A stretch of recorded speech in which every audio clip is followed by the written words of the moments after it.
I see a large IPO on the horizon. You're surrounded by journalists. Hold your position.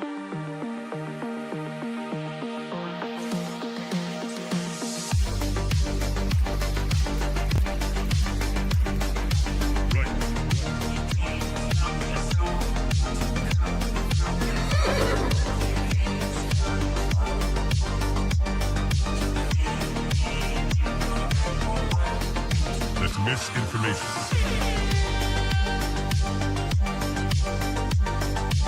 Market clearing order inbound. That's just wrong. You're surrounded by journalists. Hold your position. Come, get up.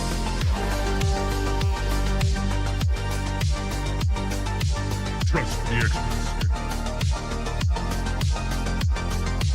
5 good.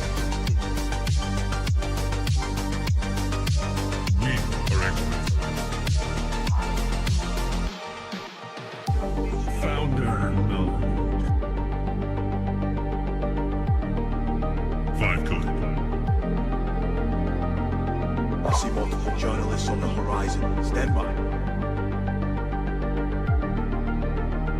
Experts. UAV online. Glaze. Double glaze.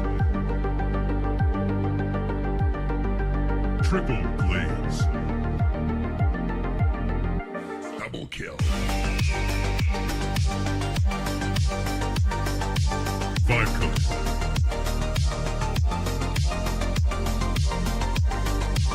Wrong.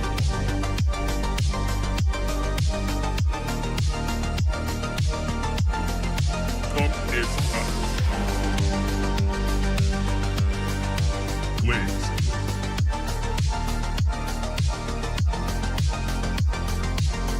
Team deathmatch.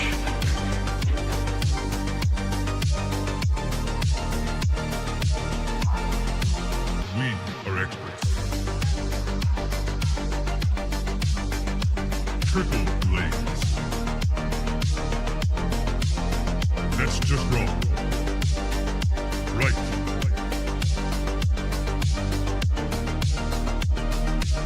Market clearing order inbound. Come, get up.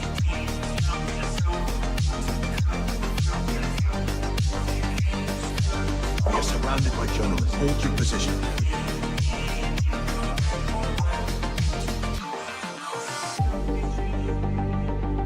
Strike 1. Strike 2. Cortisol spike. Activate Golden Retriever mode.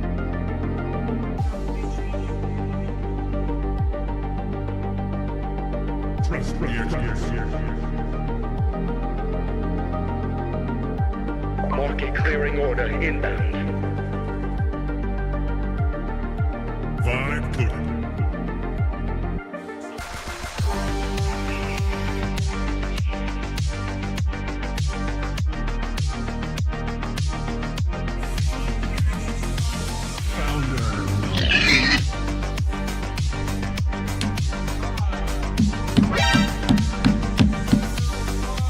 You're watching TBPN. Today is Monday, June 1st. We are live from the TBPN Ultradome, the Temple of Technology, The Fortress of Finance. the capital of capital.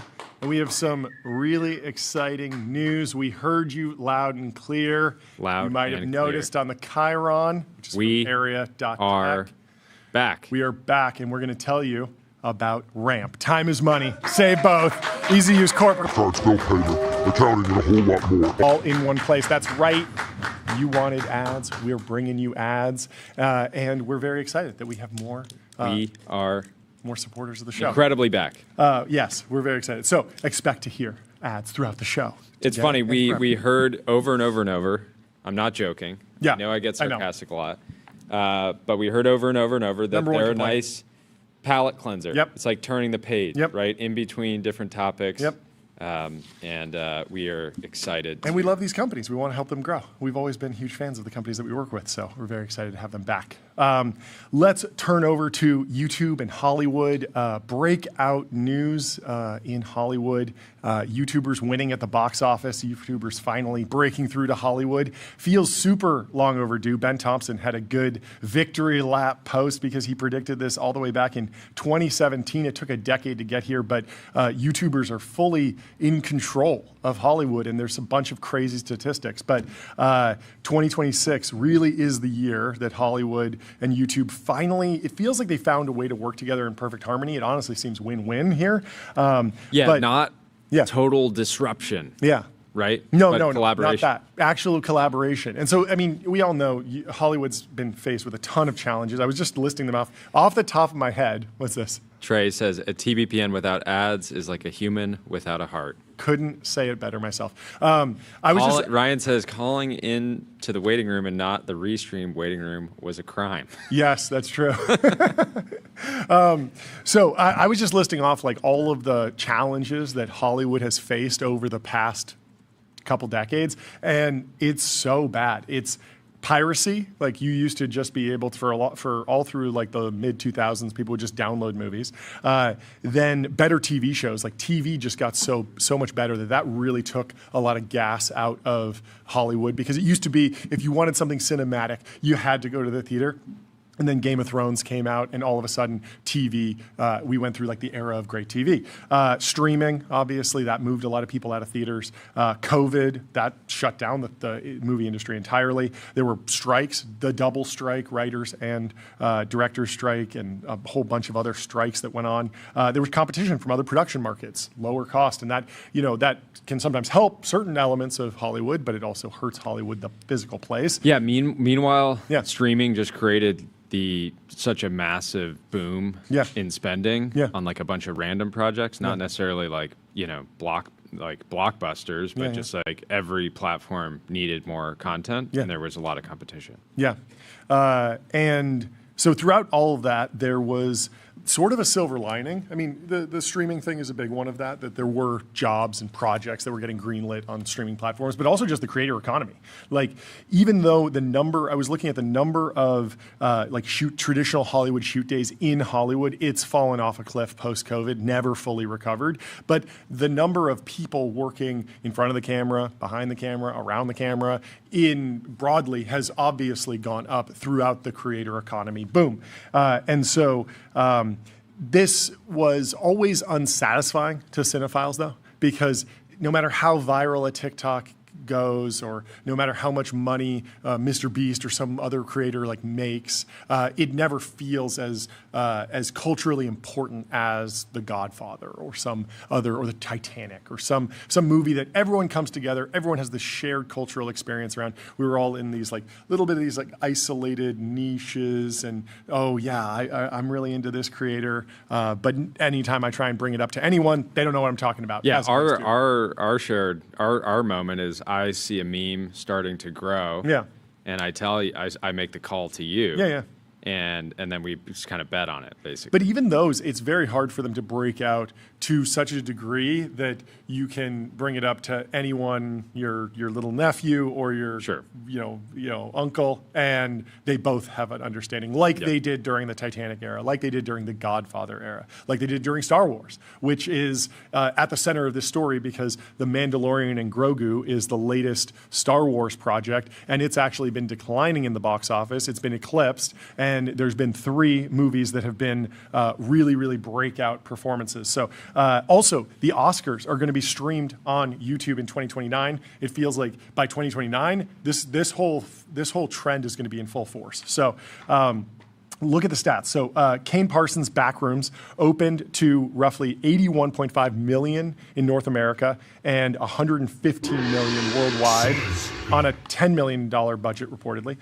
Curry Barker's Obsession is climbing in his 3rd weekend and hit 104.7 million domestic, becoming Focus Features' highest grossing domestic release from a movie widely reported to have cost around $1 million. That seems And right really, now on really X, low. every single day, there's a post that goes viral about Obsession's return on their budget. Yeah. They're like, this $1 million film. Yeah. It's just happening over and over and over. Yeah.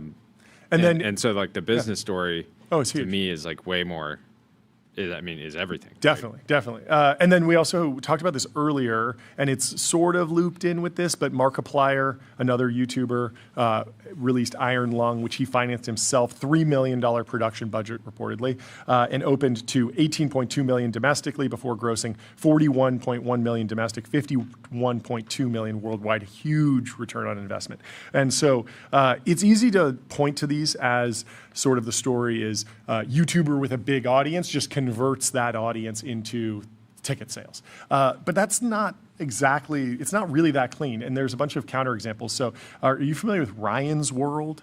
Ryan's World is this massive kids YouTube channel. Oh, is that like a toy unboxing? Yeah. Ryan would unbox toys, and it became a huge channel. And they actually made Ryan's World, the movie, Titan Universe Adventure, but it grossed only $624,000 on something like a $10 million budget. And so he wasn't able to convert that audience directly over.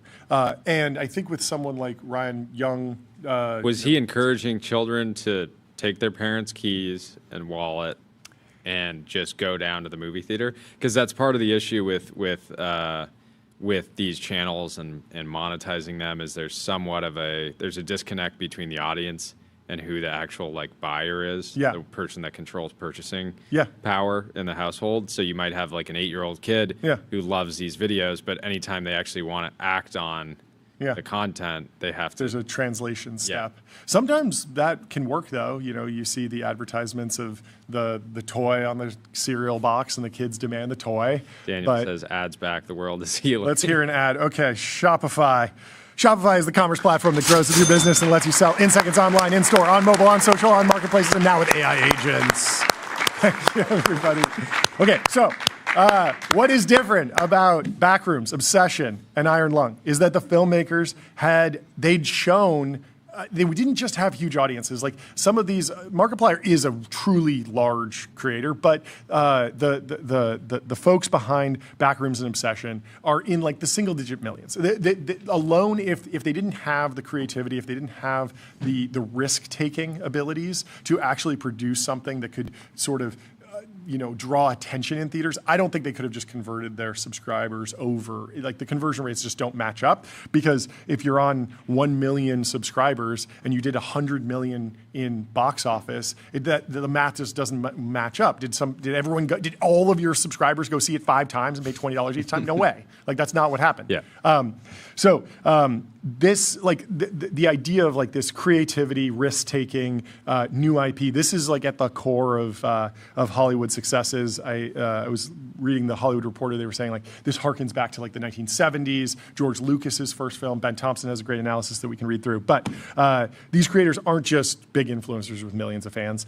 They do have big audiences, but they also stand above their peers in terms of artistic vision. So Curry Barker had a YouTube sketch channel called That's a Bad Idea, where he learned how to quickly and effectively write, act, and edit for a tight audience feedback loop. Backrooms has a similar story. Kane Parsons, who goes by Kane Pixels, produced his original series, The Backrooms, in Blender and After Effects. And the internet myth had laid a bit of the groundwork, and we can go into some of the lore of Backrooms. It's a very fascinating story. It all started with like a single image of a furniture store that was being renovated at the time, and that picture just went viral and just like kept building lore and became one of these like creepy pastas, and then eventually turned into his YouTube series, which turned into this film. And it's one of these like very interesting origin story behind a piece of intellectual property. Typically, you don't see just a random image go viral and become a movie, but let alone a successful movie. But here we are. And so Markiplier, he did have an objectively huge audience, as I said, but he still went full stack when he was producing Iron Lung. He even talked about building a server rack in his bathroom so that he could render VFX shots on a faster turnaround. He had a VFX studio, but it was taking too long to go back and forth. And so he racked a whole bunch of servers and had a big electricity bill and put 220-volt outlets, like it's an electric car charger, in his bathroom, all so that he could render like the blood splashing in his film on a faster turnaround. And so this is sort of like this, like the YouTube feels like creating on YouTube feels like a way to attract an audience, but it also feels like a way to demonstrate do sort of like a talent audition as like a full stack creator. Like I understand the color grade, the vibe, the sound design, and I can have opinions on all of that when I go into production. So it's an easier project to underwrite if you need that. Markiplier was able to fund it himself, but the other folks did have partners on their projects. Being able to create something engaging for social media virality is probably somewhat important to creating a film that works in theaters. I think there is some stuff that translates. We're seeing this with the sort of like YouTubeification or retention editing on Netflix, but I think the bigger value is being like a full stack filmmaker. So gone are the days of showing up to Hollywood with a manuscript and just expecting the studio to do the rest for you. I think that the traditionally segmented teams on productions are simply too expensive to be deployed on anything but existing IP. So the dedicated writer, the dedicated cinematographer, the dedicated sound designer, that'll show up for The Mandalorian and Grogu because they know that there's a certain amount of people that will just see every single Star Wars movie. Yeah. But to take a risk on new IP from a new creator, you have to understand that creator is going to be able to leave their fingerprints and actually drive every piece of the production. Yeah, how do you think the big studio execs are processing, these two films? Because you would think, okay, movies are a hits-driven business. If you have $100 million budget, like thinking about it, like if you're an early stage investor, like super early stage seed, Series A, and you have $100 million to invest, like sometimes the best move would be putting $100 million into one team. Yeah. But there's a reason that people say like, hey, we're going to make 20 to 30 investments across this fund, maybe more, depending on the strategy. They're doing a lot more $10 million films. Yeah, and so it feels like it makes so much sense because one film can generate the entire fund return. It can be a fund returner, but at the same time, is it studio execs that just love the rush of just like doing a big deal, right? Is there some, as opposed to not basically like direct financial incentive where like there's just some like the status associated with putting together like a blockbuster? I don't know. I think I do think we will see more $10 million films, more lower budget films, but I don't know. It feels like there's definitely a certain breed of Hollywood executive that their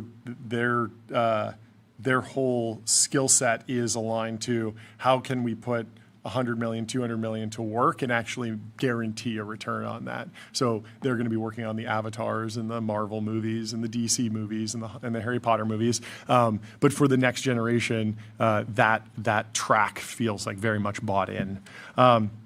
So there are already more of these sort of like YouTube adaptations in the works. One is from Wesley Wang, who went viral for, interestingly, Obsession and Backrooms are both horror films, which are notorious for being cheap to produce and potentially very high return.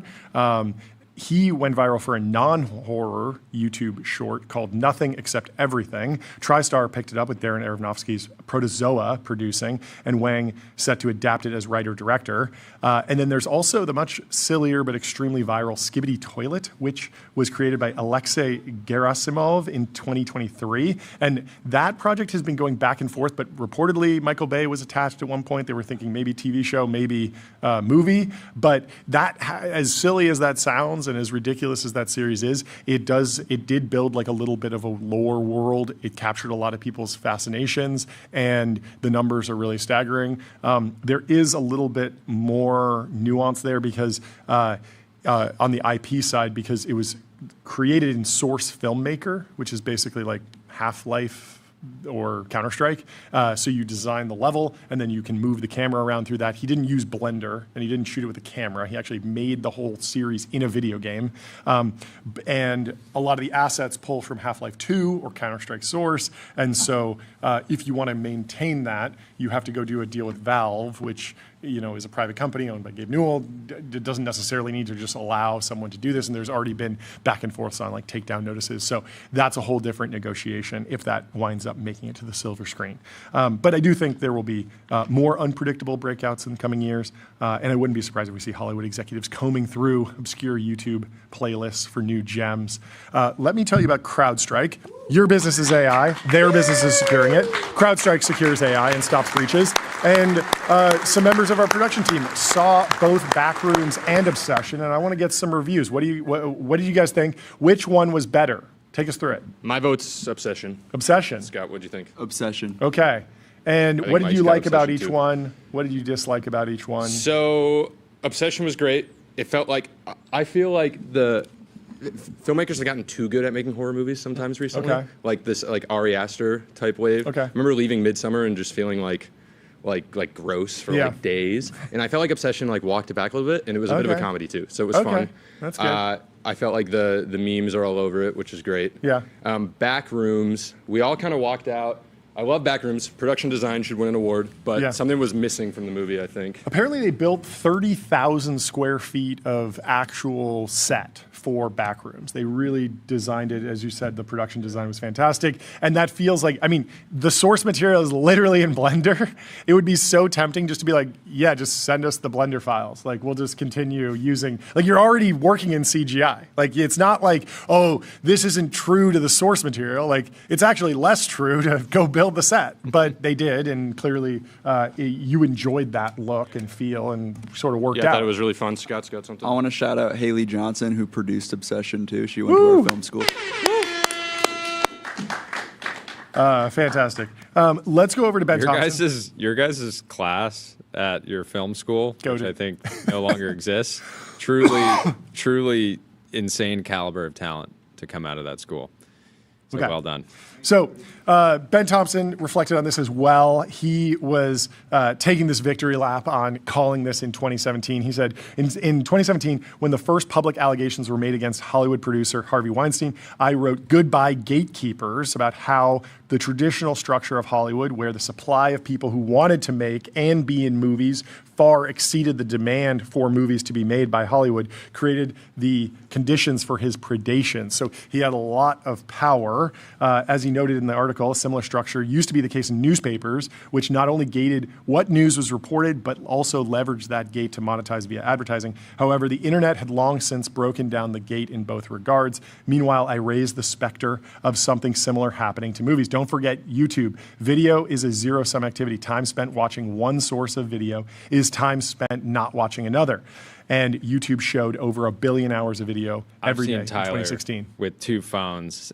Watching 2 things. Reels on both phones. Yeah, and Subway YouTube Surfers. On the main screen. Yeah. Just going like this. Well, if you have VR, you can have way more screens open. You can. Because you can just... You can. Yeah, when is Subway Surfers getting an adaptation? That feels like that's due for a trilogy. Subway Surfers, the movie? I think we got something. We cannot be the first people to think of Subway Surfers. Angry Birds is like a, Oh yeah, they're making a third one or no, but I want it to be a movie where you're just like, you're basically just going one direction. No, it has to be a gritty horror film that takes place in the Subway Surfers universe. So Ben Thompson continues, he says, it's not a surprise that the breakthrough moment for YouTube stars in film took nearly a decade to materialize after that article. I've long noted the sequence through which the internet and digital media has affected media. Text first, then music, then short form video, etc. Movies, the pinnacle of traditional media, are the hardest to both make and distribute, particularly if the goal is to make it into theaters. And of course, movies ask the most of customers in return. They actually have to leave the house. It's also notable, I've been seeing more creators basically produce movies. Like Johnny Harris, a video essayist, talks about geopolitics and breaks down history of the Middle East, history of Europe, and history of China, Taiwan. And his last few videos have been 2 hours long, which is just a movie. He's just making an actual documentary. It used to be, there was a 20-minute cutoff. It used to be like 8-10 minutes because of the ad breaks. You'd want 2 ads in there. Then people sort of went to 20-30 minutes because of watch time. But yeah, the only other difference is I feel like if somebody's making a documentary or a film, they'll do more maybe walk and talks, things like that. Whereas I feel like the classic like YouTube video is just like thinking about your YouTube videos, right? You're just set up like in an office, like talking to the camera. Yeah. But just that slight difference makes it feel like way more like a film. Yeah, totally. There is an interesting way where you can pretty easily rotate from video essay, scripted, long form, just write the script longer and longer. I've put out video essays that have been over an hour, to go do a bunch of interviews, get them to say some things, weave those in, and then do some sort of like walk and talk at the beginning. And you can have like a low budget documentary very, very easily with just a few shoot days. And I think a lot of people are moving towards this, but it's just been interesting that YouTube has sort of found its footing in delivering a 2-hour video. And I think a lot of that has to do with how the algorithm surfaces content at certain moments in time and then also resurfaces moments. So for a 2-hour video, they know that they're going to need to give you like a couple shots on goal to show it as a thumbnail. And then also, if you click on it and you watch 10 minutes and then you close your phone and you go do something else, they know that that doesn't necessarily mean that you were unsatisfied with the video. Yeah. And they will say, hey, do you want to keep watching that? And so all of that has been algorithmic changes that make a 2-hour video work a little bit better on YouTube, which is more of a casual world. So Ben Thompson continues, he says, that leads to 2 true but ultimately unsatisfying answers as to why YouTube stars might succeed in movies. First is that this is simply a new place to discover talent, and that's certainly true. The analogy I would draw is to the impact of AWS had on venture capital.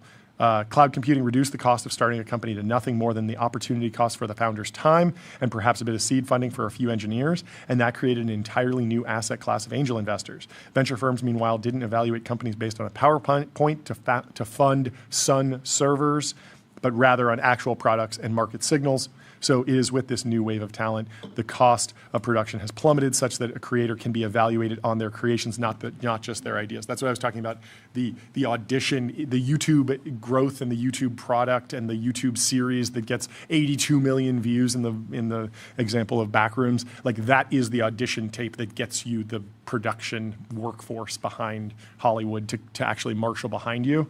And that's the same thing with, the startup that shows up on Sand Hill Road raising a Series A that already has a product and some distribution and some customers and ARR. And all of that is possible because you don't need $10 million to do a single prototype. You can just build it. More true than ever in the age of AI.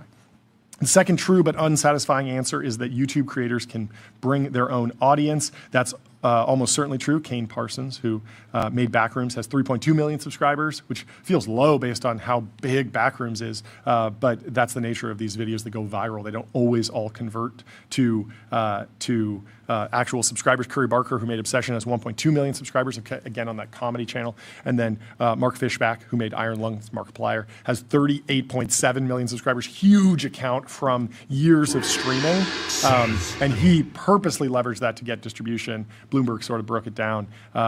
He was set to release his $3 million film, Iron Lung, in 60 independent cinemas. Fishback led a grassroots campaign encouraging his followers to phone up local theaters and request Iron Lung screenings. This is something that a lot of people say in like CPG, like, oh, fill out this form, request me in Erewhon or Whole Foods, but it's usually really, really hard to get someone to actually do that because the conversion rate might be like 0.001%. But if you have 40 million people that are, loosely entertained by you and you get, a fraction of a percent of 10,000 people who really, really, really care. Yeah. I mean, you talk about 1,000 true fans. He probably has 1 million true fans out of that 40 million that are subscribing. 1% of those actually are. That's still 10,000 phone calls. Yeah. It's a lot. And so the film was ultimately picked up by major chains, including AMC, which has been on a tear. AMC said that this weekend was the highest ticket sales they've had in years. And I think the stock is up 20% today. The stock is up 20%. Yeah. Wow. $100 billion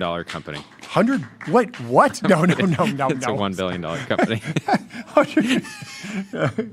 They put some data centers in the theaters, I guess. Regal Entertainment Group and Cinemark Holdings they also set it up so if you rock in your chair, they capture the energy. You get a free film. They capture the energy. You're powering small NVIDIA servers, GPUs. Yeah, potentially powered by Cisco. Critical infrastructure for the AI era. Unlock seamless real-time experiences and new value with Cisco. So. The unsatisfying aspect that Ben Thompson's referring to is best understood through the lens of the movie Backrooms and Obsession, finished ahead of from Variety. So he talks about The Mandalorian and Grogu, which we mentioned, and he calls back to George Lucas's original film. So his initial claim to fame was American Graffiti, which made over $200 million on a $777,000 budget. That's a crazy ROI, over 200x return on investment for American Graffiti. The success gave him the support to make Star Wars. How do Ben, Scott, how do films actually get funded? I've been pitched like invest in my movie before, but given that I don't watch movies, didn't feel like it was really my strike zone. But how does it typically get structured? Like if a film needs $1 million budget, like are the investors getting, like an independent film needs $1 million budget? Yeah. How does the equity work? Any rough ideas? Typically, there's a series of buyers and investors. Sorry, I'm distracting you guys from running the show. Very similar. We'll do it live. So Scott's job is to oftentimes a screenwriter will sell an option to make a movie to a producer, some sort of production team. They are the production company is oftentimes the investor. They buy it, and then they might invest more money to bring on revisions, other script writers. Got it. They might attach they might go pitch do the deal to bring on a star, and then from there they go to another producer, and then the last moment is the actual like marketing phase, and so those dollars are the biggest. So when you go and you get Universal or Disney to be the distributor, they're putting in a ton of money because they're going to buy the billboards and like the Super Bowl ads, and that's really expensive. The movie has to be made at that point. But there's a series of sort of gates in the typical Hollywood fashion, and so when Markiplier says he spent $3 million, that means he spent $3 million paying the actors. Yeah, because even with Obsession, I was seeing Obsession billboards everywhere around LA. Yeah. Like at least $1 million campaign. Yep. Right when the videos were coming out saying like Obsession just turned $750K into $100 million. And so I was like, well, so a lot of times that might happen after the fact. Yeah, that's there's more money being spent to like, it's like, hey, we have a hit now. Let's like. And then basically at every phase, there can be sort of an in-kind investment, where they call it like points on the back end, basically, but it's basically like the most famous example of this is probably Robert Downey Jr. in Iron Man. He took a very low salary up front, cash up front, but he got a huge stake in the downstream cash flows from that series. You're saying he's goated? He's goated. He's actually goated. I think he made hundreds of millions of dollars off of the Marvel franchise that came from that. And there is a world where he would have said, no, I want only cash up front. You're going to have to pay me a ton. And then a production team has to come in. They put the money in. They get the equity, and then they get that on the back end. So now that Curry has this insane hit. Yep. He can make Star Wars. Are people going to come to him and say, like, I want to basically buy your next 5 films kind of thing? Yeah, multi-film deal, or if it depends on what he's pitching. Like he could, like somebody could just come to him with something very open-ended. They could come with him to something narrow. Maybe he's already working on something, has a script, has an idea, and then wants to get that made or locked up. Or maybe he wants to be. It's also possible he gets brought on as someone to adapt something else. So they say, hey, we already have this IP. Maybe we want to bring back Scream. And we would love for you to do it. He actually is doing the next Texas Chainsaw. There you go. Yeah, with A24. Wait, Curry is? Yeah. Yeah, so he generational run. Off the back of Obsession, he got his next feature, which is called Anything But Ghosts. Okay. And then from that, he hopped on with A24 to do the next Texas Chainsaw Massacre. So he's already got stuff which has already up. been remade a few times, but it's but it's established intellectual property, and bringing him on sort of de-risks in some ways, but it also just brings some fresh energy to that IP where whoever did the first Texas Chainsaw or the reboot, maybe they're doing something else, or maybe the studio wants to take a different direction, and so they license that IP because Texas Chainsaw Massacre is not like it's not an A24 property from day one, but at this point they went and got the rights, and then they got the director, and then they put them together, and so it's all a package deal. Anyway, Ben Thompson's blackpilling on Star Wars. He says, it turns out, however, that actually making good movies still matters. A late Gen Xer like me who as a teenager saw The Phantom Menace twice in its opening weekend. So excited was I by the return of Star Wars and did the same for The Force Awakens, has basically no interest in The Mandalorian and Grogu. Has anyone in the studio seen The Mandalorian and Grogu? No one? No one's into it. It's not what I'm looking for. I'm looking for Andor. That was more my speed. And he agrees. He says, I'm clearly not alone. It's been clear for a while now that all the things that Disney worries about when making a Star Wars film or TV series, actually making it good has not been one of them. Brutal. That's the thing with an IP-based business model. However, Disney seems to have assumed that because they control distribution, thanks to the massive consolidation of movie studios over the past years, that they could shove whatever supply they wanted through the tubes and audiences would slurp it up because they had no other choice. This is the exact opposite of YouTube specifically and the internet generally. On the internet, distribution is free. Anyone can set up a website or start a YouTube account and they can post whatever they want. The content that breaks through has to do so on its own merits. It is good and is it good and compelling, or is it not? If it is, it gets more and more views. That's what the algorithm does. It is respond to and amplify interest. And if it's not, like 99.99% of YouTube content, it's barely seen by anyone.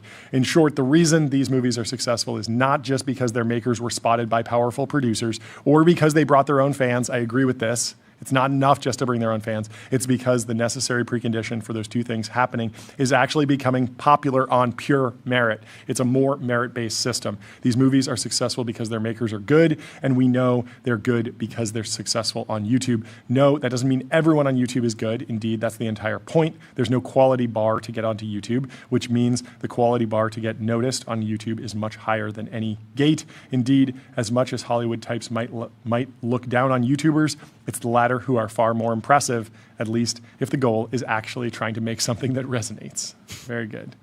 Very, very fun. Anyway, let me tell you about Figma. Agents, meet the canvas. Your AI agents can now create, modify your Figma files with design, system, context. Go check it out at figma.com.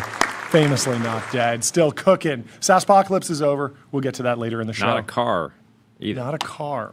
No one's a car. Did you see the new George Lucas Museum Cinema? I thought this was interesting that this was going viral at the same time, or it launched at the same time. It's sort of a Makes turning me want over. to throw on a tux. Yes, it looks very cool. Apparently, $1 billion to make this, $1 billion investment in this whole facility, the George Lucas Museum Cinema, opening in September. This looks absolutely amazing. Quote, all through the course of a normal day, one will screen documentaries about artists and filmmakers while the other one shows short films, some only a few minutes long. It's in Los Angeles. If you're coming by the TBPN Ultradome, make a stop at the George Lucas Museum Cinema. Very, very cool. There's also a cool video here of the history of liminal spaces we should pull up because Backrooms, of course, is pulling from a lot of interesting videos. Let's play this. Can we zoom in this at all? There we go. Truman Show? Haven't seen it? I've seen it. It's great. I can't believe you've never seen Truman Show. It's so good. Should we get some liminal spaces here in the Ultradome? The Ultradome is a little bit of a liminal space. We should make it more of a liminal space. There are some podcasters that have liminal space type setups. Unbox Therapy is a famous one. You guys haven't seen it, but do you know like the tape on the wall? Do you know what that is? No. What's that? Okay. I mean, I guess no spoilers, but. Oh, okay. Yeah. We can put tape on the wall. Toys. People who've seen it will know what that means. That's a very cool shot. The Shining. The Shining. I never put The Shining in the same bucket as this. It Follows. That's a good horror film. That's a great one. Very cool. Anyway, we can just vibe out to liminal spaces for the rest of the show. Let's see what Dan Schipper has to say. This will happen too with AI in about a decade. Studio executives and producers are racing to find movie material in corners of the internet they once dismissed as some of the greatest threats to their business, from YouTube to anime to video games. We talked about Subway Surfers. We're seeing the tide shift from these more conventional Hollywood narratives to something that feels more organic. Ooh, all the simulators, maybe there will be Data Center Simulator the movie. Can you imagine? We got Data Center Simulator. Or what was the other one? Coconut Simulator? We got to get Coconut Simulator in the movie. Realistic mode. Capybara Simulator, the movie. That's just a nature documentary. Get David Attenborough in there. You're done. You're good. Very interesting. Well, Churn and Entertainment financed this. David Attenborough narrating gameplay from Capybara Simulator. Ooh, I think we got a hit on our hands. Call A24. They're ready. Well, Bernie Sanders is talking about taking a stake in the AI labs. He says AI is built on humanity's collective knowledge. The wealth it generates must benefit humanity, not just Elon Musk, Sam Altman, or other AI oligarchs.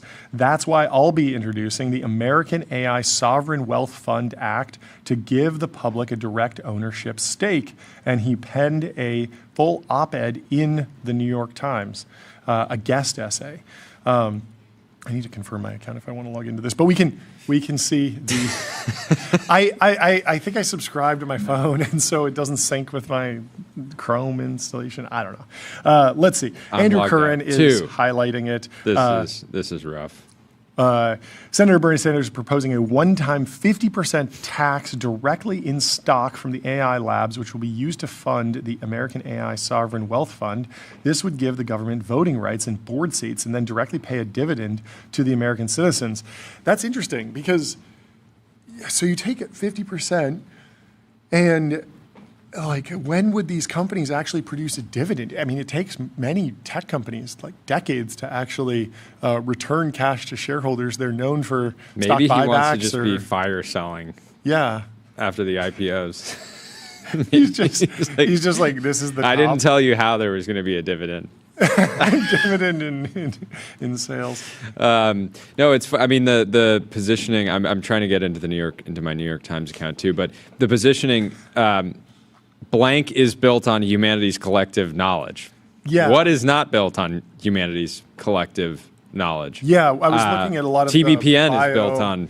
TBPN is built on humanity's collective knowledge. True. If humanity hadn't figured out wheels and roads and combustion engines. Hey, be careful what you say. The United States American citizens might own 50% of TBPN soon. You never know with this. You never know. You just never know. You're tempting fate here. But bad example. But yeah, the other thing is, we have AI 2027 talks about this. I think that's it is right in line. He's clearly in the milieu of that crew, and we'll see where all this goes. I don't know. We'll see. It's a lot of people are sort of framing it as rather have universal basic tokens. Maybe that would be the dividend. I don't know. He says, but it's interesting. So he's trying to ban data centers with the Data Center Moratorium Act. Yes. But then he also wants half. Yeah. Those two things feel like it feels like he's just kind of throwing stuff at the wall. Yeah. So Dean Ball pointed out this sort of misalignment here. He says, I am so confused by the Bernie Sanders stance on AI. Is AI an existential risk that needs to be banned or a public good that should be redistributed? He wants to have it both ways, which is the tell that his flirtation with AI safety is mostly for show. This is about capital. Interesting. At the same time, I think that there is a world where if you do think AI is an existential risk, having a board seat, having control, having votes over that does enable, especially if you have a board seat over every AI lab, you could actually do the thing where you say, we're all going to slow down simultaneously. That's a lot easier to implement if you have 50% control over everything. Tyler, what do you think? Yeah, but you can just do like the AI FDA. Right? Yeah. You don't need like actual equity. Yeah. But this is my kind of contrarian take. Okay. But this seems like extremely bullish, right? Because Bernie, you don't think of him as being this kind of classically capitalist person. Yeah. But implicitly he's saying these are going to be the biggest.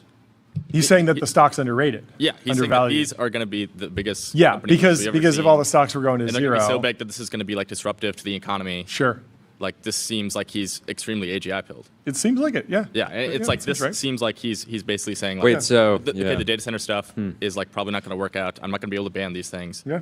But Mark in the chat says, Mr. Sanders is your crazy uncle that your mom and dad use as a babysitter when there are no other options.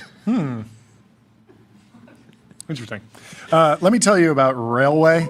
Railway is the all-in-one intelligent cloud provider. Use your favorite agent to deploy web apps, servers, databases, and more, while Railway automatically takes care of scaling, monitoring, and security. Another Mark in the chat says, my wife wants me to tell you guys that I'm so loyal that even laying on the beach with her, I can't leave the boys. Mark is on vacation, tuning into TBPN. Say hello to everyone for us. We hope you're enjoying the sun, Mark, and thanks for being with us. Thanks for tuning in. So my question is, I mean, obviously this is a New York Times op-ed. It's not a piece of. Yeah. You think that Bernie has been getting his AI takes from Jason Oppenheimer? I'm not going there yet. We'll get there. But first off, I mean, the big news today, Anthropic is confidentially filed for IPO. They should be out. SpaceX is going public. Google's public. OpenAI, there's rumors of an IPO. Well, yeah, and that's what gets really crazy here, right? Because is Google's a leading lab. For sure. So does Bernie want? But then is Salesforce an AI company? Is Meta? Yeah, Meta. I mean, Mark would be. We were talking about this earlier. Mark would quickly be like, me? Trying to build personal super intelligence? I'm not an AI company. I'm not an AI take lab. Half my company. I'm not an AI lab. I'm just doing some experiments. I got these GPUs to 99% recommend better of the value videos that we're to you. creating is just recommendations. He's going to take half of Allbirds. Oh, no. He's going to take half of Allbirds. But seriously, like how deep does he go down the stack? I mean, Intel, like Trump already took a 10% stake. NVIDIA makes a lot of sense. NVIDIA is the American open source hero. But what about Microsoft? Like Microsoft doesn't have they have a huge partnership with OpenAI. They don't have a frontier foundation model, but they're definitely like a front door to a lot of AI services with Copilot, and they're vending these tools in everywhere. And so there's just a whole, like Amazon. I heard Amazon Rufus for AI shopping. Surprisingly effective. It's working very well. Like this is an AI assistant that's powered by other models under the hoods. Doesn't need to be the most aggressive Mythos 5.5 Pro. Like it doesn't need to be the frontier, but it's actually working and customers are using it. Same thing with Sparky at Walmart. And so is Walmart an AI company now? Like the definition around this will be hotly debated. But of course, you don't want to get too over your skis here because this is just an op-ed. It's not in legislation. It's to provoke thoughts. Well, if the argument is that basically if something is built on humanity's collective knowledge, the government should get half. Yeah. You can go pretty far here. Pretty much everything in our modern world is built on humanity's collective knowledge. Yeah. And so, I think everybody should get ready to. I mean, even your own home, right? Your own home is built on who invented the nail? Collective Somebody invented knowledge, the 2x4. Right? Exactly. Yeah. No, you Somebody can go all invented over the place cutting down trees. Yes. So maybe it ends with some sort of tax on corporate profits for every company. Tax on corporate profits would feel. If a company makes money, they have to send some of it to the government. That would be. Why has no one thought of this, John? I don't know. Take this to DC. Right now. Okay, let me tell you about Console. Console builds AI agents that automate 70% of IT, HR, and finance support, giving employees instant resolution for access requests and password resets. So there's a hot debate. Apollo's chief economist says there's zero evidence of AI-related job losses, and this went viral. Torsten Slock, the partner and chief economist, says zero evidence of AI-related job losses. He says weekly ADP employment data, there's zero evidence of job loss. Instead, many firms are hiring AI implementation experts, and the data center build-out is putting upward pressure on salaries for AI experts and on prices of semiconductors, equipment, and energy. The bottom line is that the AI spending boom is stoking both employment and inflation. As a result, non-farm payrolls for May could come in significantly higher than the 95,000 expected by consensus. This is Jevons paradox playing out in real time. Cheaper technology is creating more demand for more jobs, and he has a chart there, and you can see ADP is in a really strong position. It looks great. It's really good. There is more nuance here because if you dig into this, what's actually driving the hiring boom is healthcare, and the AI-affected areas, there's not a massive wave of layoffs that's happening broadly. We're seeing layoffs at different tech companies, but broadly, like white-collar work is not going through a massive, unemployment spike. But the employment spike that we're seeing, the upward trend in ADP weekly employment, is still driven mostly by healthcare jobs. And so I don't know how much you can actually say Jevons paradox in real time. Maybe you can, in the sense that asset prices are going up. There isn't broad unemployment, so there's more justification in hiring more in the healthcare sector.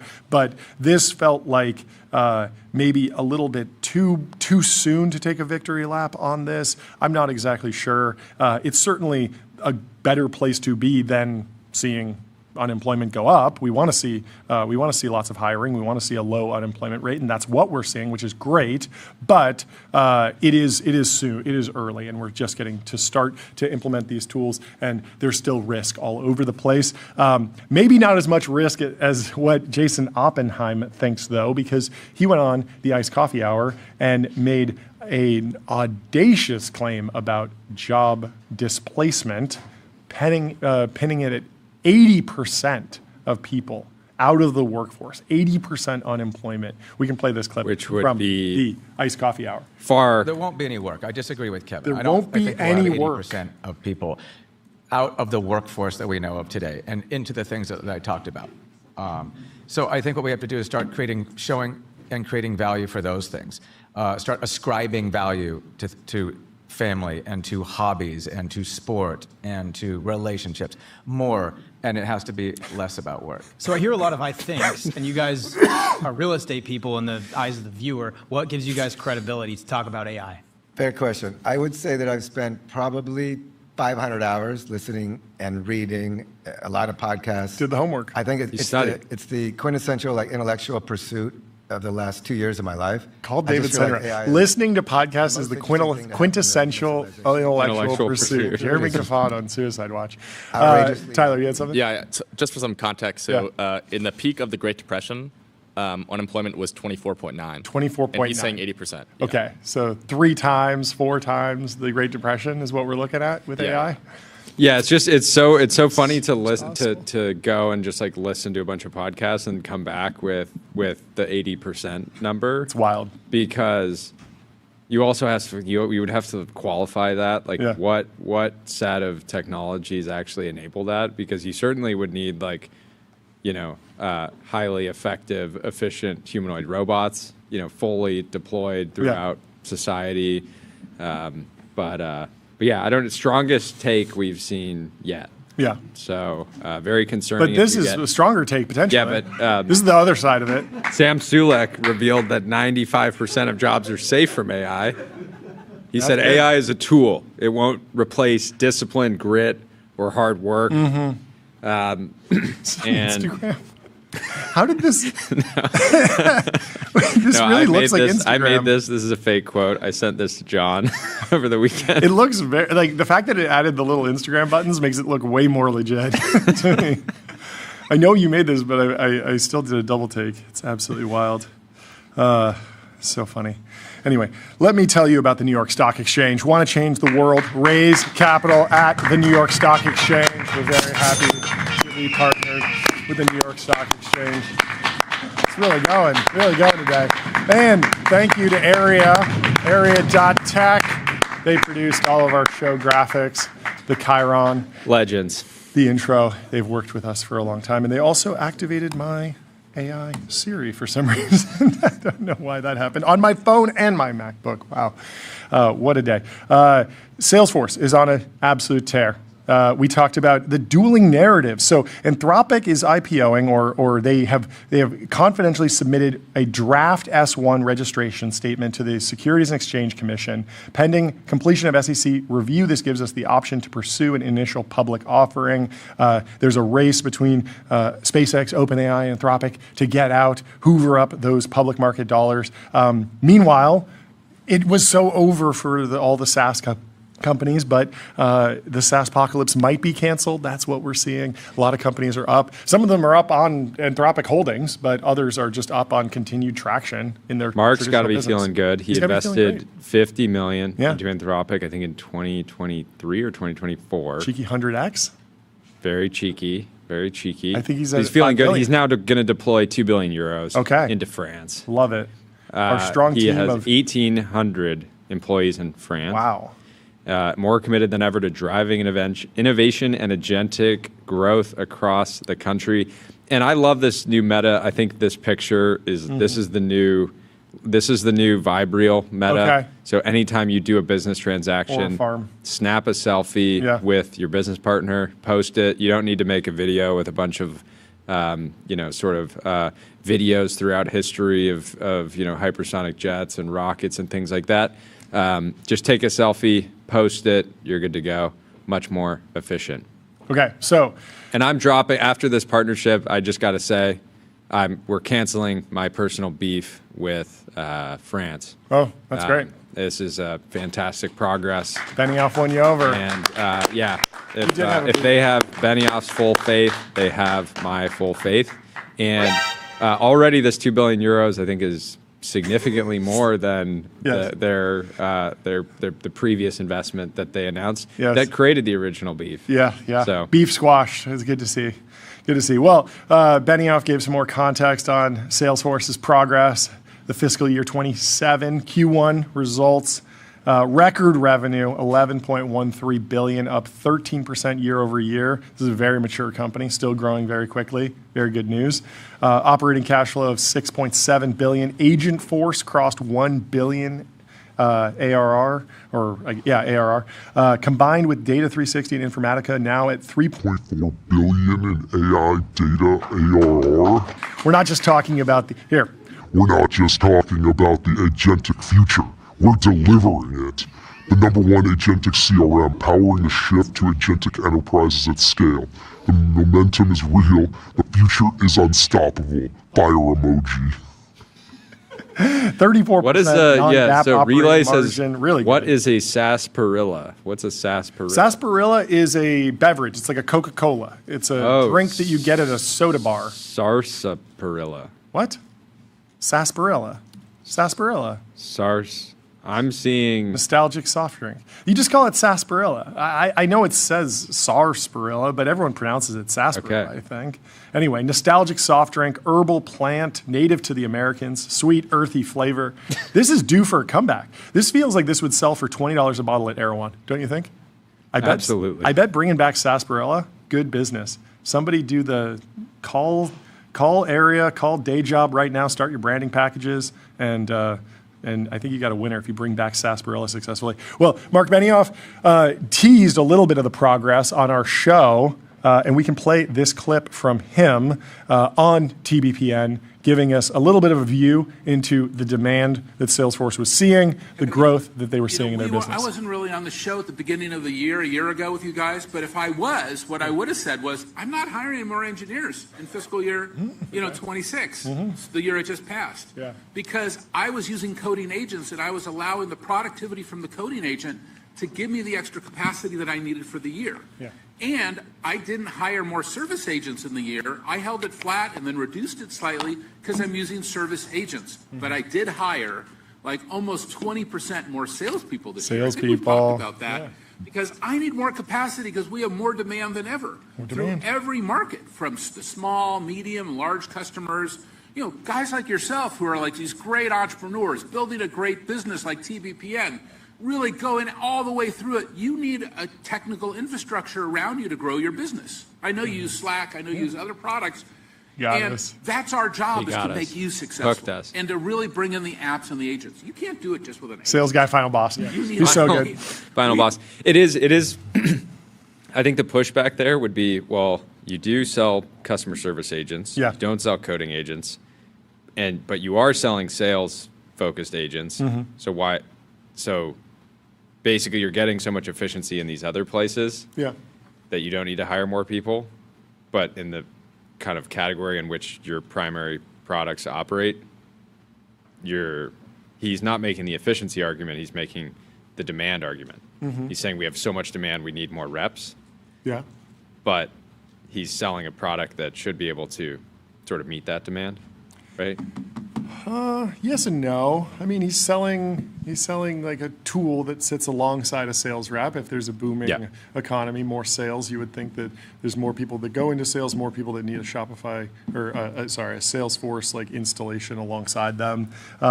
There's still a bull case there. I mean, all the labs have Salesforce admins and stuff. We've seen this reported, and there's certainly like so much of the diffusion discussion is around actually meeting someone, having a human in the loop, having someone alongside you as you implement these tools, so you don't go over your token budget. Token maxing seems like a harebrained scheme cooked up by an SDR. Just okay. Go into Salesforce, Agentforce. What should I do? Tell them to token max. Tell them to create a leaderboard where they produce as many tokens as possible. Like, okay, Agentforce, got it, buddy. Did you know that Jensen was such a good dancer? I had no idea. Do we have a video of this? We do. Okay, let's play this, and then we'll read Brandon Grell's deep dive on Jensen's Computex 2026 keynote, which is being hotly debated. Okay. Look at this. It's pretty good. Look at this. He's got it. He's flowing. Ooh, I like the swimming. He's having fun. He's got to be feeling pretty good this quarter. Yeah. You got to read into these, right? Yeah. I mean, we read into him doing the arm-linked, chugging beers in Korea. 5.4 trillion, up 6% today. Wow. Absolutely wild. Where's he sitting on multiple?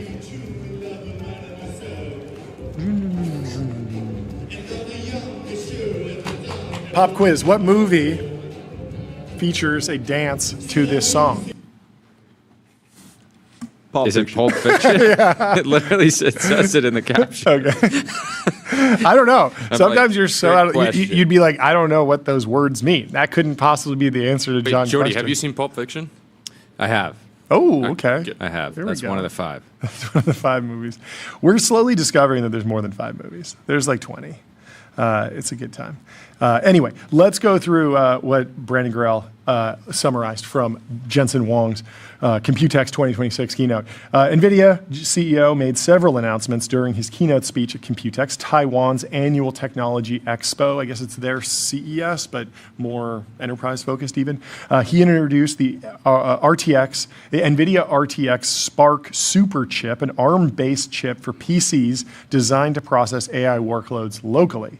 He announced that the enterprise Vera Rubin CPU is now in full production, and he announced several foundation models, a world model, an open weight flagship AI model. Do we have a model card for that yet? That seems like big news, open weight flagship AI model. We heard that he was investing billions of dollars in that, but I think everyone's very interested to see where it benchmarks against the 5.5s, what is Anthropic on 4.8 now? And the 3.5s from Google. Like the closed source models have been on the frontier, and there's been the chart showing that the open source models from China have been sort of decelerating, or they're just they're growing more linearly than the American closed source models. So is there a gap there? Where does NVIDIA fit in with their open weight model? That's an interesting question.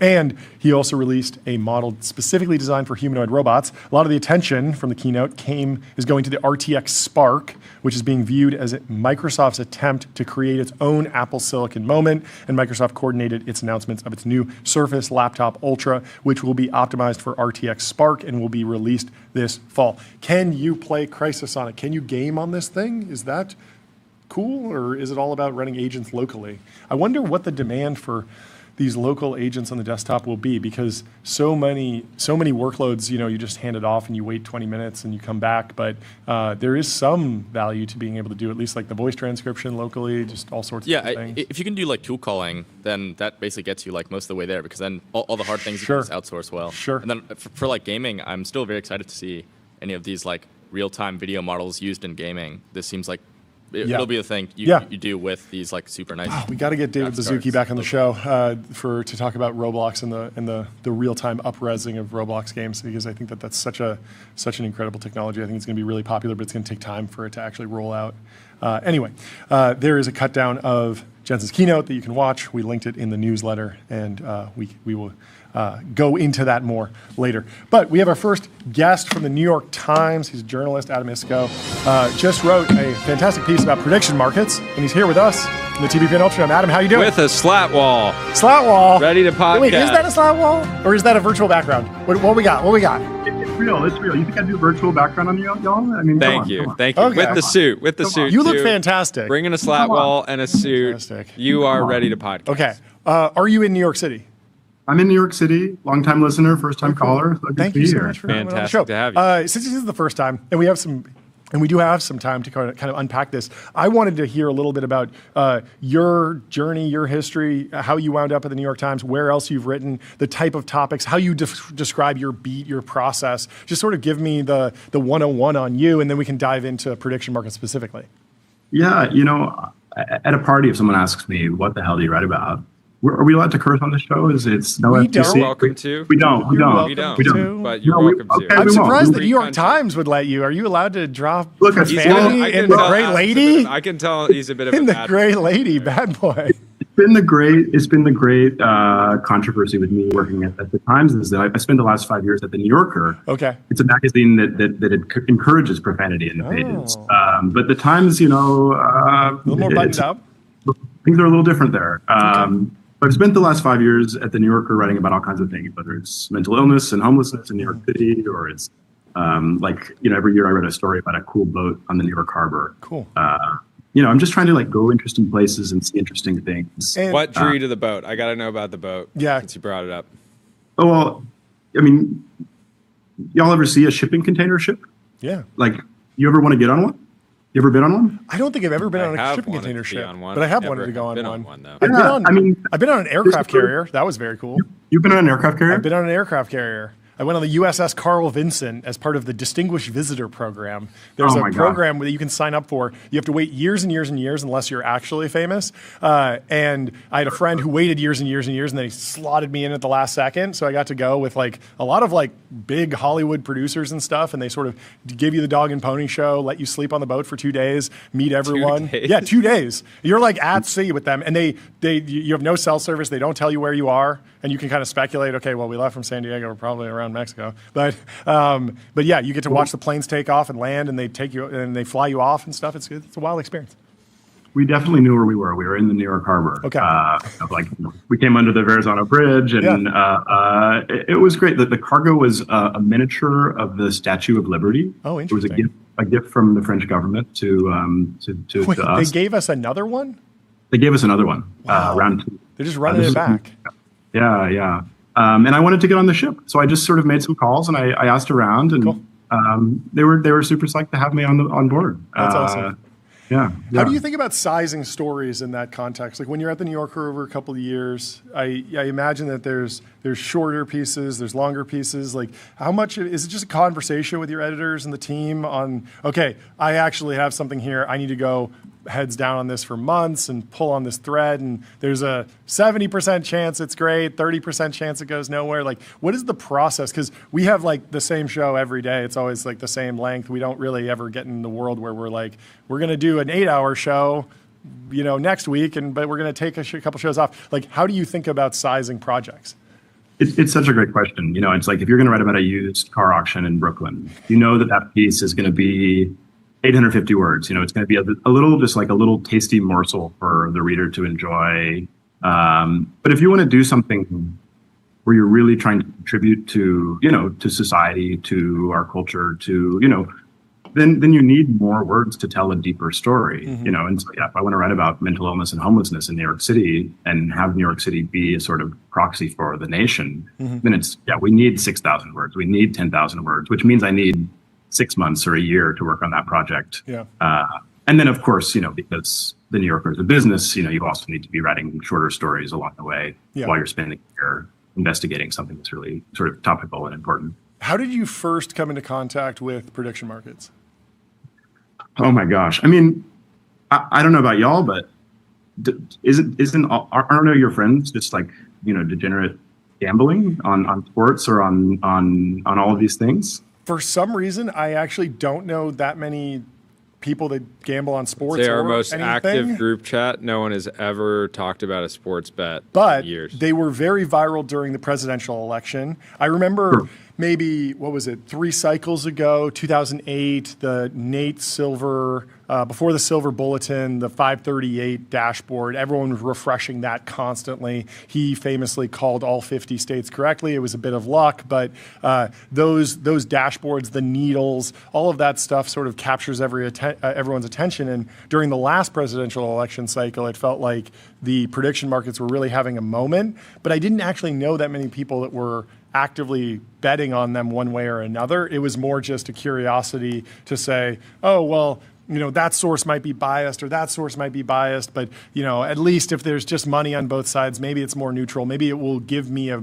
stronger vision of the future. And I think that's where a lot of the goodwill around prediction markets came from, because it sort of told the story of the election somewhat more independently or more accurately. And so I think they carried a lot of that goodwill into the sports betting that you're talking about. But I've always been, personally, I've been interested in the tension between, if you're just using prediction markets as a data source and like you're just logging onto a website, not even logged in, you kind of want people to be insider trading because that's going to make all the data more accurate.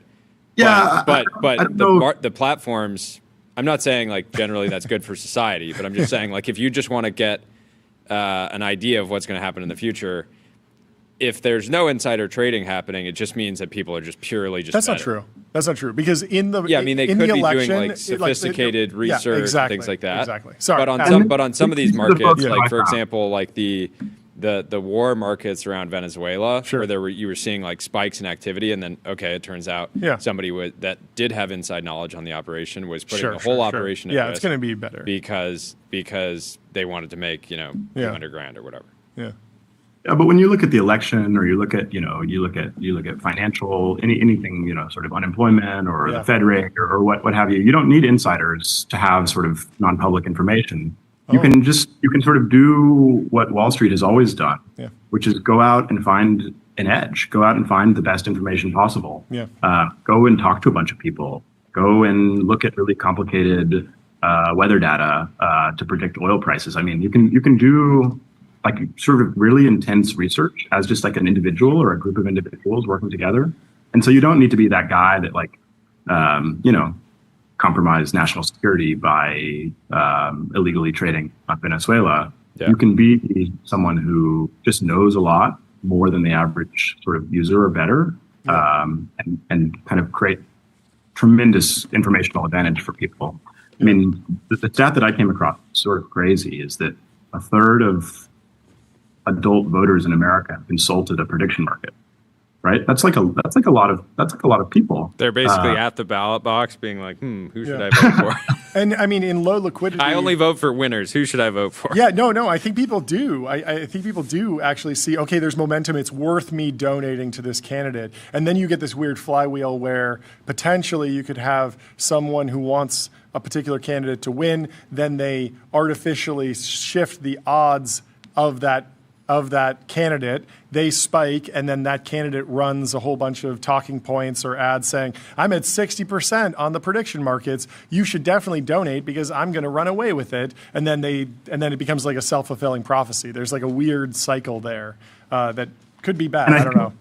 I think 6 months ago, maybe 8 months ago, that may have been, at least pre-2024 election, this may have been possible. But the way the markets are sort of becoming more efficient, just like any other market on Wall Street, I think now if you went in and you were trying to sort of artificially hype up a candidate that didn't have genuine support, smarter money than you would just buy your money. And just crush you. And Interesting. Okay, so tell me about like what smarter money looks like in this context, because we've heard about, big hedge funds. Citadel is doing clearing, and there's, I think Steve Cohen's fund has a desk for this type of stuff. There's like traditional Wall Street. Then there are sharps, and then there are the average traders. Like, how do you segment the market? How would you characterize the different market participants? Yeah, so I would say that the average trader, and like that's me, to be clear, we're just getting crushed, absolutely decimated. I actually want to read y'all something that one of my sources told me. This is someone turned $200. They're quite sharp. They turned $200 into $500,000 just last year. Wow. And you know, it's a grad student. I'm going to keep them sort of, I'm going to protect their anonymity. They're quite worried about being crypto kidnapped. Sure. They go by the screen name Frozen. And they said, I really am just taking money from people. Every dollar I gain is someone else losing. And there's a lot of people joining and betting and losing and leaving. And then there's a group of a couple hundred guys winning. And that's the whole story. And, you know, that's not the whole story, but that's a lot of it, is that you have really smart people just crushing the average trader. Okay, so what I find weird about this is that I don't have that many friends who fall into but do the people that get crushed quit right before they're about to hit it big? Yes, clearly. I wonder. So I have been.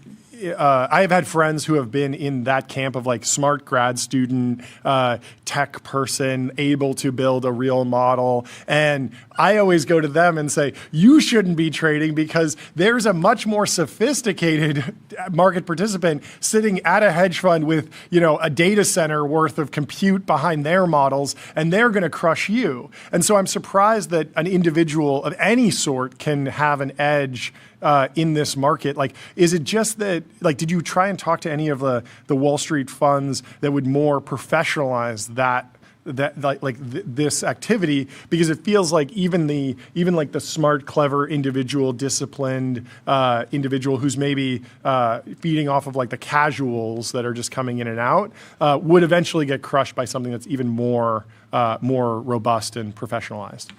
Yeah, you know, I was so delighted. I had a wonderful conversation with Jeff Yass, who co-founded SIG.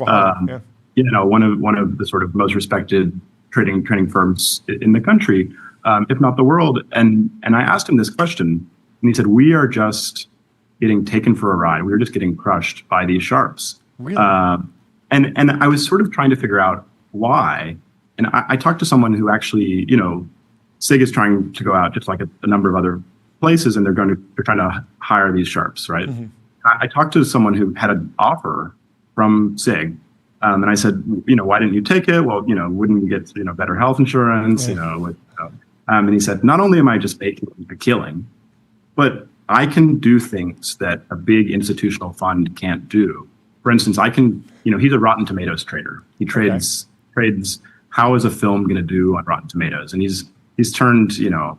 I don't have the numbers in front of me, but he's made quite a bit of money, you know, 7 figures easily. And so, you know, he's predicting, he's building models to figure out how is a Rotten Tomatoes film going to perform and such. And he's doing things, he's scraping websites, and he's doing things that maybe SIG through their corporate policies wouldn't allow. Okay. And he asked in the interviews, like, could I do this technique? And they said, yeah, probably not. And so it's in these markets, you know, and there's just so many markets. Well, is that because it's illegal? No, it's not illegal. Yeah, it might be against terms of service. Yeah, like an individual. Yeah, not like a law, but like a terms of use. Just as violent. Yep, exactly. Interesting. Exactly. And this guy, you know, it's really interesting, right? Because he's someone who, you know, pardon me, I'm going to swear, but he self-described as sort of like a dipshit from the Midwest. You know, the first person he talked to is like, you know, hey, I'm this guy. I didn't go to an Ivy League school. Yeah. And I'm able to outcompete Wall Street with a $600 Lenovo laptop. That's crazy. Like, if I didn't go to a fancy school, I could never have gotten a job on Wall Street. This is not my world, but I'm able to do this because I'm quite sharp on prediction markets. The American dream. Carl Sager and Jetty. He's going to be so happy to hear that. No, I mean, there has been a ton of pushback, but it feels like the greatest gift to the prediction market industry has been AI being more controversial. And I'm wondering if you are tracking any of the potential political moves that might change the regulatory landscape for prediction markets. They've grown so fast, feels like there's federal preemption, they're going to be legal everywhere. But has anyone popped out as a voice of what regulation might look like in this market, whether there's just, hey, no insider insider trading or make it more of a level playing field, more disclosures. Even something as simple as with a lot of the Vegas casinos, you can self-exclude. I don't know how that applies in a modern prediction market world, but that's something that the anti-gambling lobbies would certainly like to see, I imagine. Yeah, I mean, I think the regulatory landscape is incredibly important with all of this stuff. The Trump administration has been incredibly favorable to Kalshi, to Polymarket, to the CFTC, which regulates these things. They also regulate, like the derivatives that you might trade lean hog or wheat or corn on. So, the Trump administration, CFTC, has been much, much more sort of willing to play ball with prediction markets. And so, you talk to folks and they say there may be, come 2028, come 2029, if there's sort of a change of power in Washington, things may shift, things may change. Yeah. And in the meantime, I think, who knows? It's really hard to think beyond 3 months from now. So it's really hard to think that far out. But in the meantime, there's a lot of people doing really, really good work. Council on Foreign Relations, for instance, is doing really, really good work on thinking through how do we just kind of come up with sort of sensible solutions on how to better regulate things. Yeah. How can we make sure that our national security is not imperiled by a lone wolf kind of going out and trading on there's going to be a strike in Venezuela. Yeah, exactly. It seems like there's a bit of a game of whack-a-mole where there's some really problematic markets that have negative externalities, like the Venezuela one you mentioned. And then I still don't really have a first principles problem with a broad presidential election market. That seems totally reasonable, totally useful, very valuable. I've found prediction markets useful all the time. We were checking Kalshi constantly throughout the OpenAI Elon lawsuit because we're trying to cover it independently, and it's a good source of, okay, what does the market think? And it was accurate throughout the whole affair. Yeah, I mean, certainly people can get sucked into all sorts of different markets, and there are going to be hotly debated issues for many years, but it does feel like this is like the key focus at the federal level will be AI, at least for the next What do you think? What do you think sensible regulation looks like? Because in the case of there had to have been some guidelines that would, have somebody in the special forces, if they check the rule book, say like, should not send a signal to the internet that we are, going to attack a foreign country, which is effectively what this individual was doing when they were betting on strike on Venezuela. Absolutely. I mean, it's terrible. So, but that doesn't feel like that just feels like it's not even necessarily like that must have been violating like a number of policies, I would imagine. Policies and federal law, and the Justice Department and the CFTC are prosecuting the case. You also want to see better enforcement, right? You want to sort of flag these things before they even start. I talked to Kalshi about this. I talked to Polymarket about this, and they say, hey, we're really working quite hard to stop this kind of insider trading. We're working quite hard on. We're building AI systems to do it. We have teams of people working on this. We need to sort of make sure that they're actually doing that, and this is where there's lots of other great reporters at the Journal, at the Times, at NPR. Yeah, there was a good story in the Journal about an independent watchdog that discovered a Polymarket trader who was betting on Google search results, and he wound up working for Google, so he just had the exact the exact data available, which obviously is a violation of the terms of service. Yeah, what percentage of the sharps do you think just have inside info and are kind of taking you on a basically telling you a little story about. I built a cool web scraper. I think I talked to dozens and dozens and dozens of sort of really top traders. Wow. And I asked for receipts. I wanted to look at their models. I went down to Texas and knocked on doors. I went and there was a group I went down to Texas with to sort of check out their approach to modeling the Texas Democratic primary, and they call themselves MAGA Kiwi Club. It's 12 or so guys, and they went and knocked on more than 1,000 doors, nearly 1,000 doors, to try to get a leg up in this election. And they were right. They were right. I think there are some sort of really bad wolves out there that are taking advantage of the system. But the sharps that we're talking about, people who are using information to make the markets more efficient, are in a totally different category. And that's the vast majority of the activity, that in Wall Street, making money. We have a question from Emily Sundberg. Why is a New Yorker writer taking a job at an AI tech company? It's a great question. That's a question from Emily or for me, or you want me to? It's from Emily for you, clearly. From Emily for me. I love my job, and I've been so lucky to have gotten to talk to all kinds of just wonderful people over the last 5 years. I have a sense that things are changing, and I really, rather than sort of be on the outside as a reporter and watch as things sort of change and become a tech reporter, I think this would be the thing that I would do is I'd go be a tech reporter. Sure. I'd write wonderful stories about what's happening, and I got the sense that I couldn't do it from the outside. Like I've become increasingly convinced that sort of like AI is like the thing that I need to think about over the next N number of years.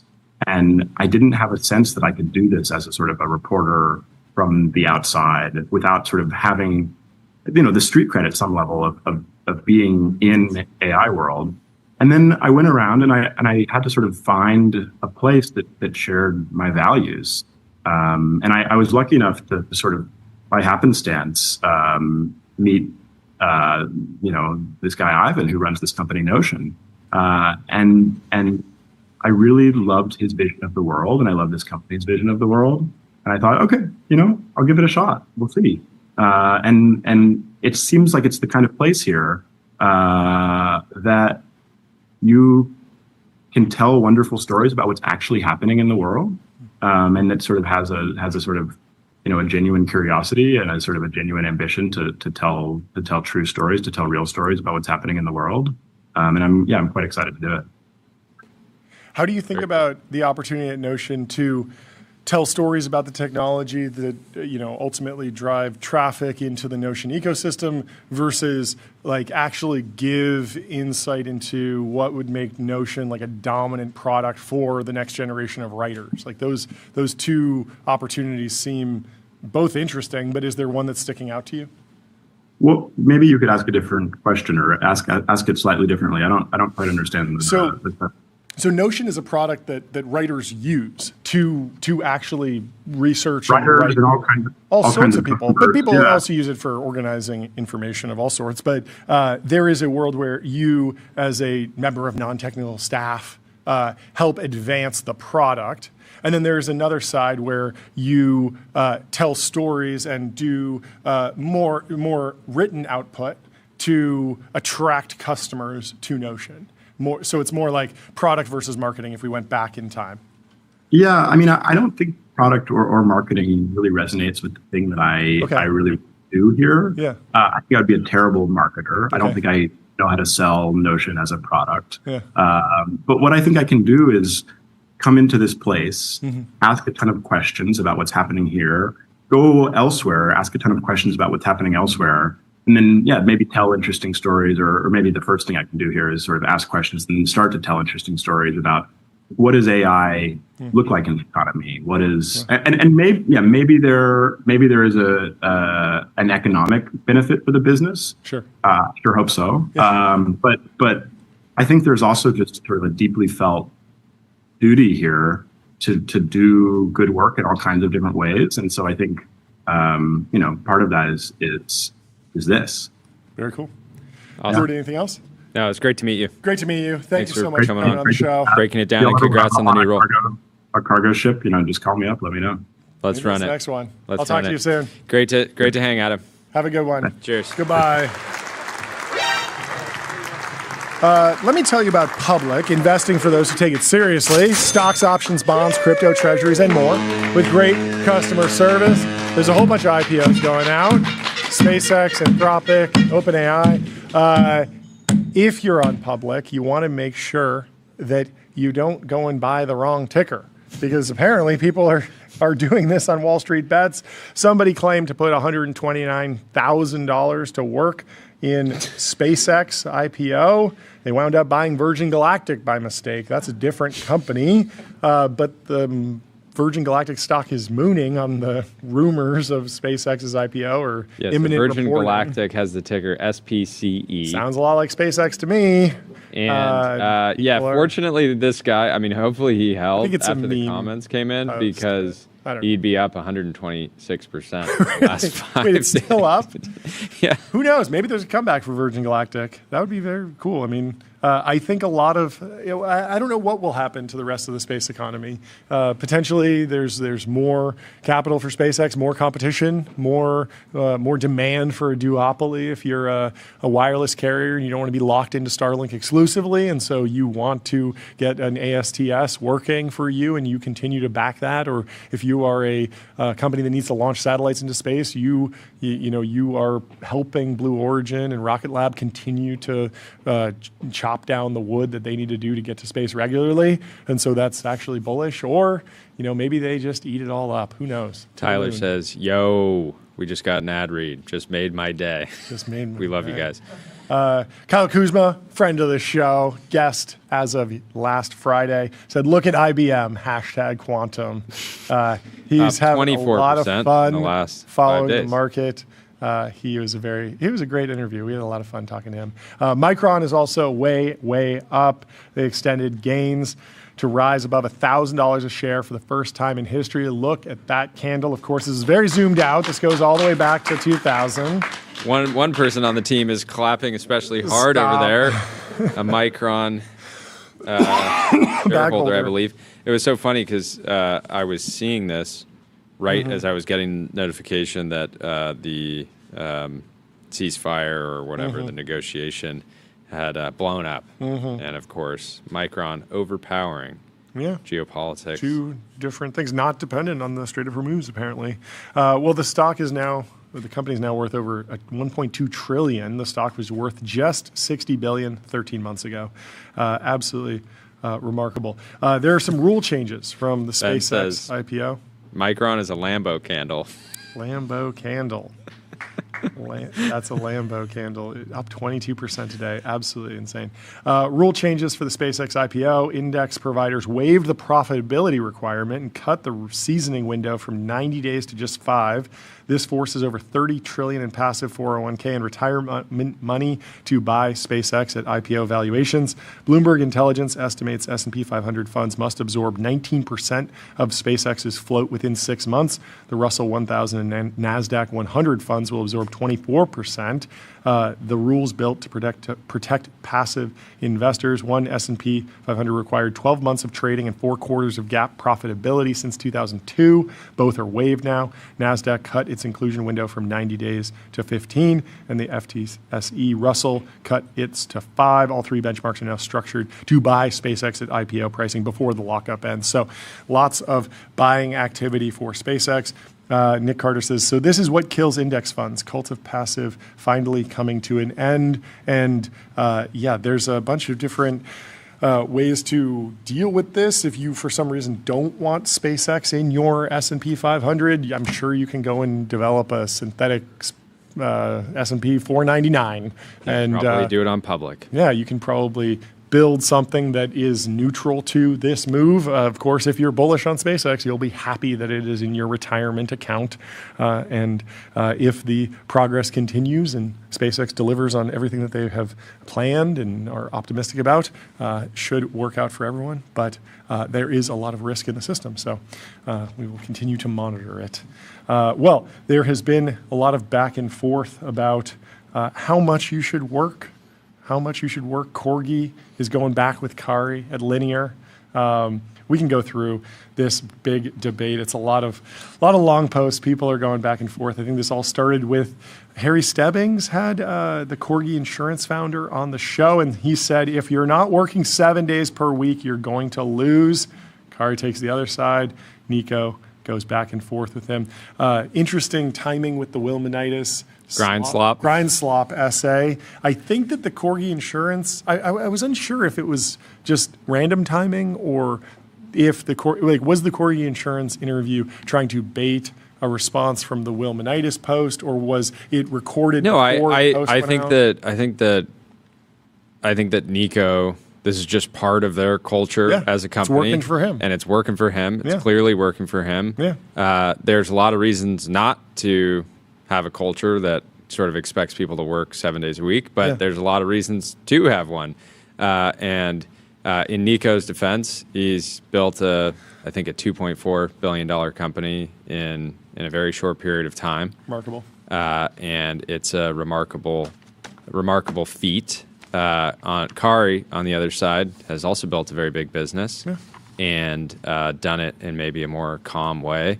This is personal. Like I felt like over the last 18 months, we've worked harder than ever in our careers, but weekends are very much time off. And part of that is, I mean, we're still talking like multiple times a day and making, decisions around the business, but I actually felt that was especially necessary because 5 days a week we're coming here and hanging out, trying to put on a show for 3 hours. Yeah. And so the weekends are good time to be able to actually, it feels like unwinding is particularly helpful. I mean, overall, Will Meneses, he makes a bunch of good points in the grind slop essay, but I'm different and they don't apply to me.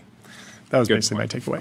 Anyway, we have the founder. Apparently, 2/3 of Corgi's employees have the company tattoo. Oh, okay. So Will Meneses was referencing that specifically because he mentioned that in the essay, which we should read at some point. It's a great essay if you haven't read it already. Will Meneses, grind slop. We could read it and put ads in it. We can. Finally, the final form of the content Ouroboros. Was, after all, an essay about a podcast. Well, we have our next guest from Saras here in the TBPN Ultra Room with us. Welcome to the show. Do you believe in working 8 days a week? Yeah, where do you stand on this? Where do you stand? 5 days a week, 7 days a week. Where do you stand on relentless work above all else? I don't think. Are you guys able to hear me? Yeah, we can hear you. Able to hear. You can't hear us? No. Oh no. Oh no. Why don't you jump out? We will bring you back in We'll bring you back in. Okay. Well, he was about to say every person on my team has a tattoo. Somebody should make headphones that work 7 days a week. That would be an innovation. We'd like that. That would benefit us. Anyway, what did Kari say? He said, I get that business insurance is similar Nobel-level type pursuit of groundbreaking physics, and the Manhattan Project, hopefully the blast radius will be contained. They are burning back and forth, fighting back and forth on the timeline. The timeline's in turmoil. Well, we do have a challenge that I want your take on, because I actually saw this post and I did a whole deep dive and I have a very informed opinion. I want your take. So Alex Tabarrok, friend of the show, former guest as of last week, says this one is genuinely difficult. And Sayla in SF, Sayla_, says, you have a one-way flight. Do you have this pulled up? I want you to see these images. And Tyler, you too. Wait, are you laughing at this or something else? Something else. But I'm looking at this. Okay. I want everyone to weigh in on this. You have a one-way flight somewhere unknown within the red boxed region. You drop in via parachute at midnight. You're given $2,000 in cash or precious metal equivalent, an uncharged phone, 3 days of food, 2 changes of clothes, and an Israeli passport you're not allowed to get rid of. Your mission is to get to New York City. You get $10 million if you arrive within 1 day, $5 million if you arrive within a week, $1 million if you arrive within a month. Which region do you choose? And the first option is right between Panama and Colombia in the Darien Gap. The Darien Gap, which is uninhabited. There's no roads that go through it. Did we lose the Chiron too? What happened? Or Chiron, of course, is created by Area.tech. I did have a crazy, pretty wild travel story. Oh, yeah? Generally in that region. Okay. I was in Panama. You crossed the Darien Gap? I didn't cross the Darien Gap, but I was dropped into Panama, and I was going to a place called Bocas del Toro, which is a small chain of islands in the Caribbean. Mm. And I took an all-day bus, and I arrived in this port, this Caribbean port, like at around midnight. And there were no more boats going to the chain of islands that I was trying to get to. So you're stuck. Because legally, I guess they're not allowed to make boat runs. Yeah. And we ended up having to find a guy that was willing to make the charge. So we made the trip lights out, which was very sketchy. You're not supposed to be going traveling by boat at night.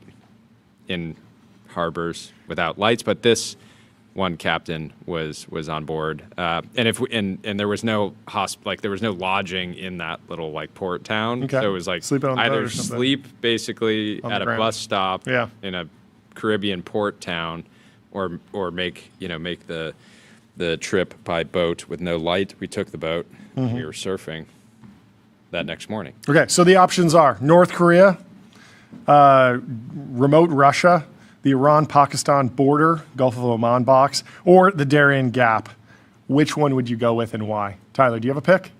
I'm going Darien Gap. Yeah, why? You can get a ferry around, right? Because you hear about these sorts of people motorcycling, like South America to Alaska or something. Yep, and I think the passport's less of an issue. So you just get to the border. Yeah, I think if you land in Iran, you're screwed. If you land in North Korea, you're immediately a political prisoner. And Russia, probably the same thing. Also extremely cold, very, very harsh conditions. Would you go Darien Gap as well? Yeah, the $2,000, I mean, is the big constraint, right? Because it's not really enough for a significant incentive for someone. Yeah, and you only fly business class, so like you would be stuck. Because you'd get there and you'd be like, well, sir, a one-way flight from Pyongyang to New York City business class is going to be $2,500. Yeah, no ID. I mean, I just think if you're trying to get to New York from these places with $2,000 and you don't have. No, Darien Gap for sure, because you can get to Panama, you can get to Medellin. Either one is going to let you, with that passport, get to New York City. Oh, right. For sure. But I'm an American. Yeah, but you have this Israeli passport, so that's the one that they will see this. But it's a valid passport. It's a valid passport, okay. And so they will see it, and they will say, okay, well, if you're in Iran or North Korea, they will say absolutely not. Yeah. Regardless of your actual passport. Whereas in Colombia or Panama, I think they will say, right this way, sir. Like, you can go to New York City. It's much easier. Anyway. Gabe says, if I'm in Iran with an Israeli passport, the situation strongly suggests I'm a Mossad super agent on an undercover mission, which sounds awesome. Didn't really read the rest of the post, so not sure what happens next, but I picked that one. And Sean Frank agrees with us. Darien Gap first. Anyway, I believe we have our next guest here with audio. Let's bring in Danal. Are we back? Danielle, how are you doing? Yeah. Oh, we're back. I'm well. Fantastic. I can hear you, folks. Let's be quick. Introduce yourself. Give us the news. What happened? Sure. I'm Daniel. I'm founder, CEO of Saras AI. We build AI workflow agents for banks and credit unions, focused on the back office. Mm-hmm. It's sort of the unsung heroes of any company in the back office. Yeah.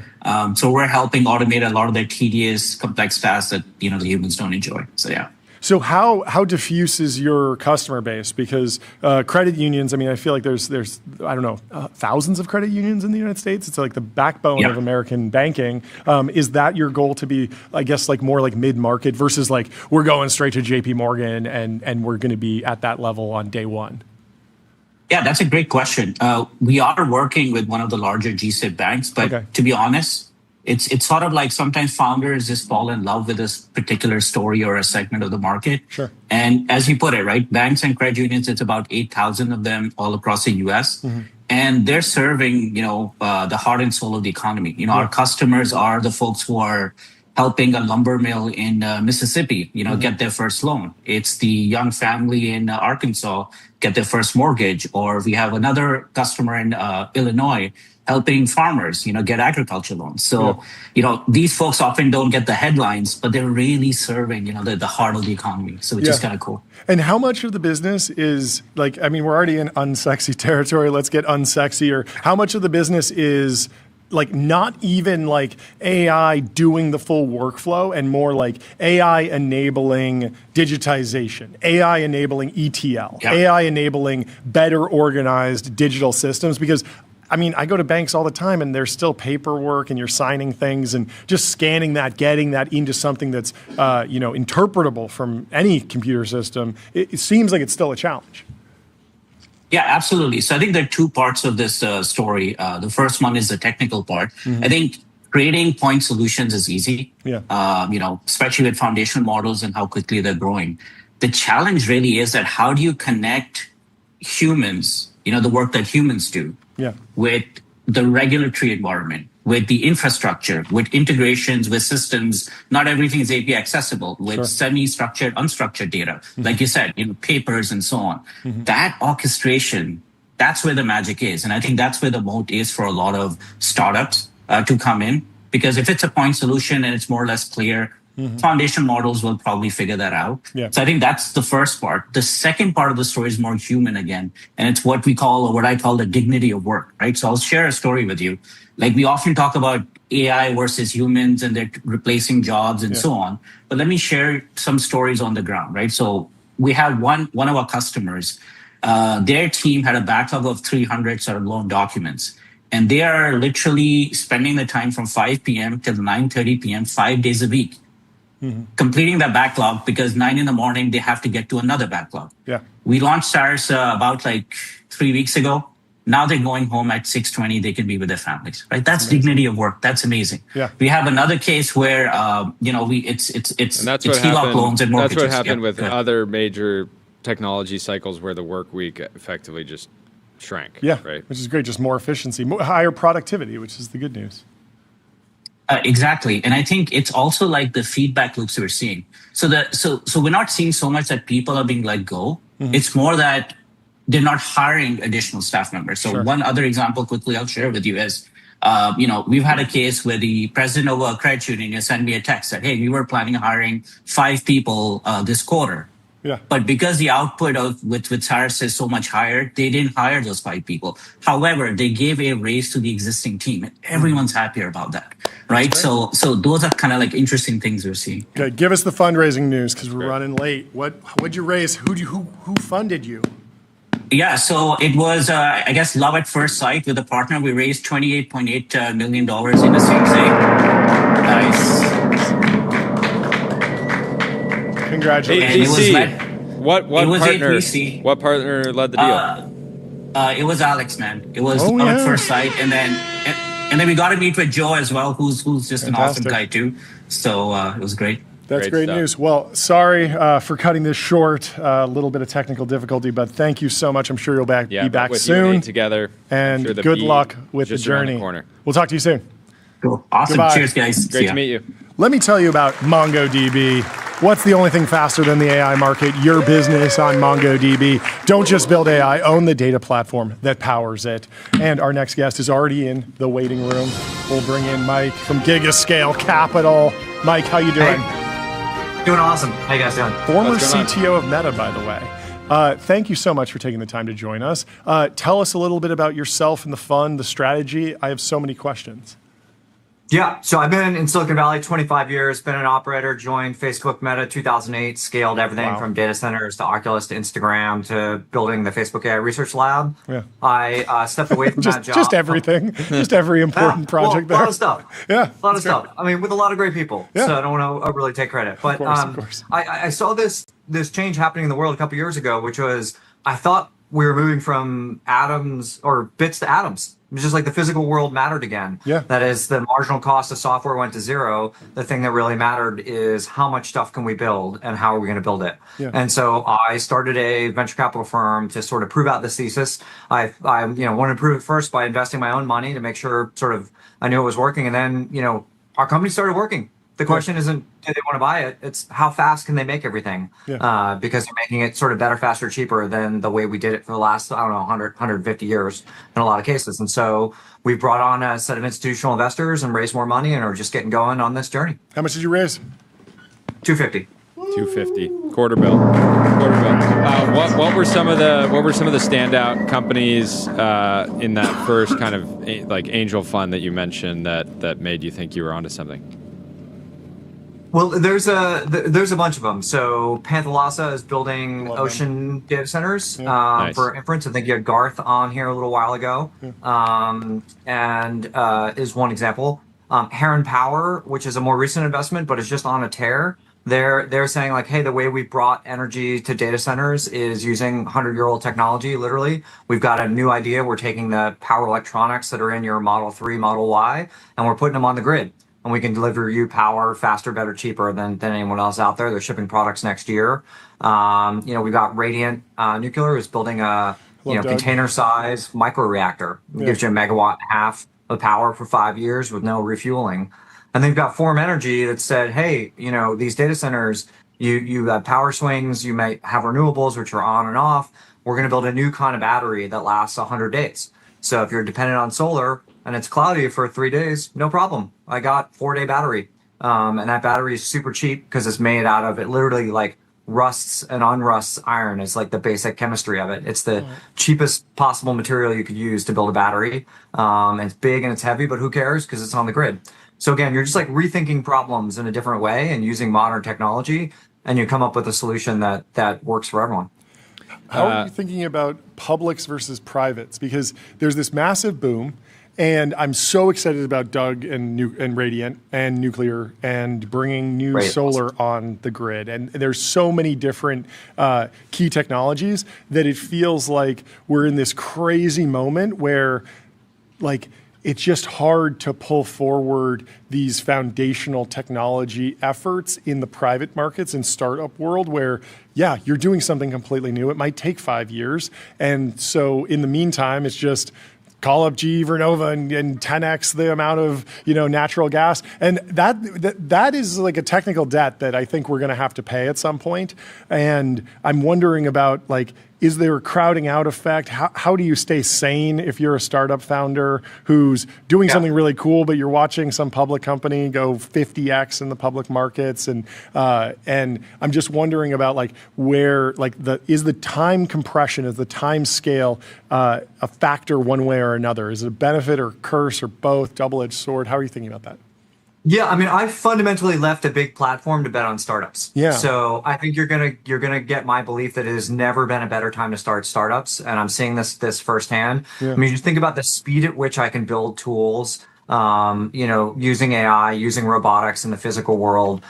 Even just using platforms like Stripe and Ramp and like all of these. It's just like the amount of time you had said monkeying with things before is just like free. You can have these tiny 6, 10, 12 person teams have incredible. Unbelievable impact, and you throw off all the dead weight of doing it the way you've done it, even for the last 10 years.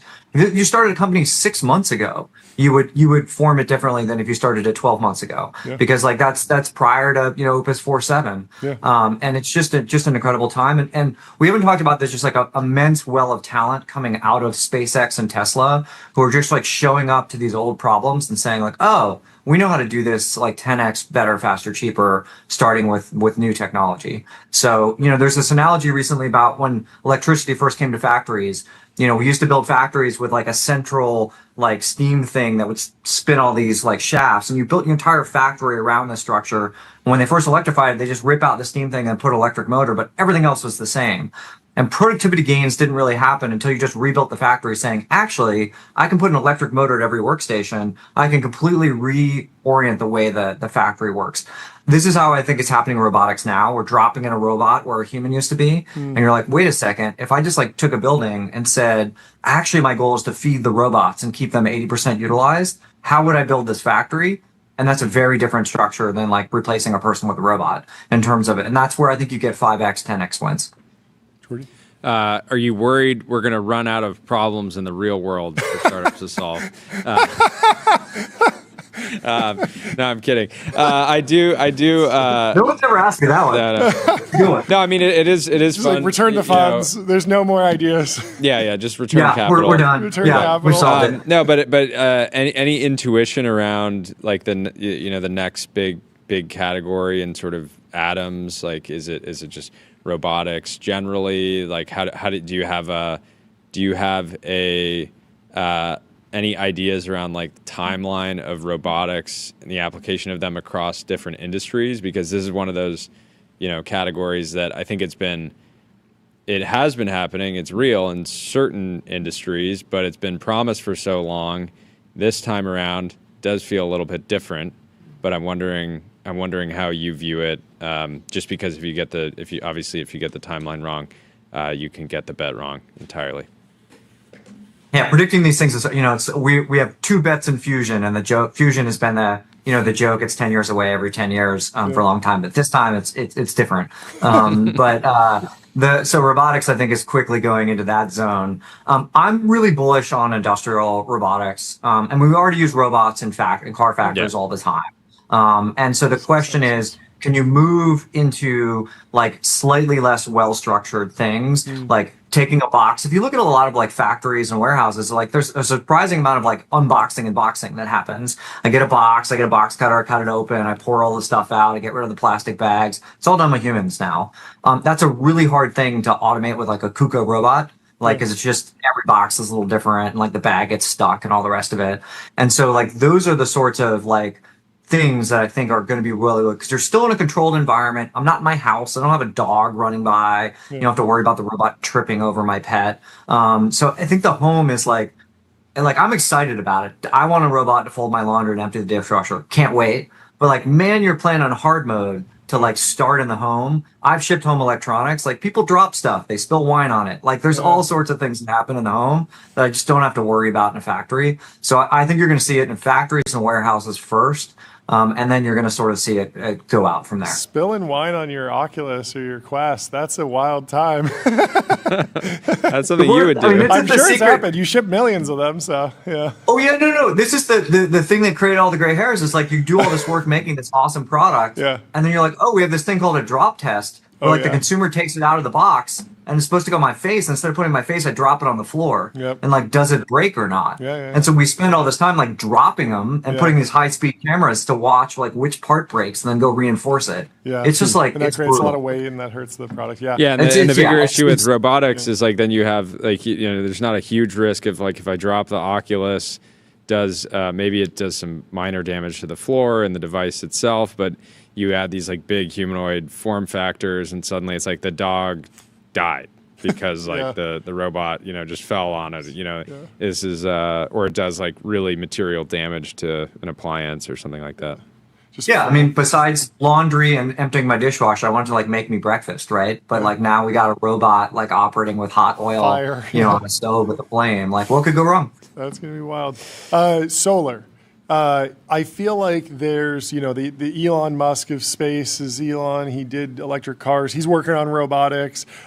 He's been a little shy about solar. I mean, he's optimistic about solar, but he hasn't actually scaled up American manufacturing capacity of solar. We have a number of founders. If you have Palmer Luckey in defense, and there's a number of nuclear founders who have sort of taken up the mantle to go on the press tour that's necessary to get folks excited about nuclear. I haven't seen that in solar as much. Am I just not paying attention? Is there some sort of fundamental constraint why solar is not going through as much of a fast takeoff? We've talked to the CEO of T1 Energy. That's sort of this, acquisition, changing the management. It's very exciting, but it's not the same, startup, seed round, visionary founder all the way through this really broad vision. And I'm wondering if that's going to happen, if we're early, if it's already happening, and I'm just not aware. Yeah. What are you thinking about solar generally? Yeah, it's such an interesting thing because solar has gone through the biggest cost decline of anything I've ever seen. And, it's 99% cheaper than it used to be.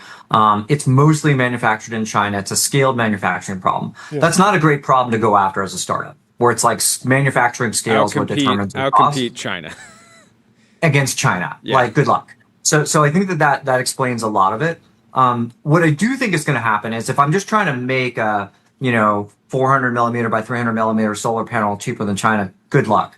But like for a long time, we treated these things like they were like precious minerals. And so if you look at a solar farm, you like lay down all this steel and you put up all this framing and all the rest of it to like put this panel on. Well, when that panel was the most expensive thing on the field, then like, yeah, that makes sense. That thing is now the cheapest thing in the field. All the rest of the stuff, the like steel frame costs more than the panel.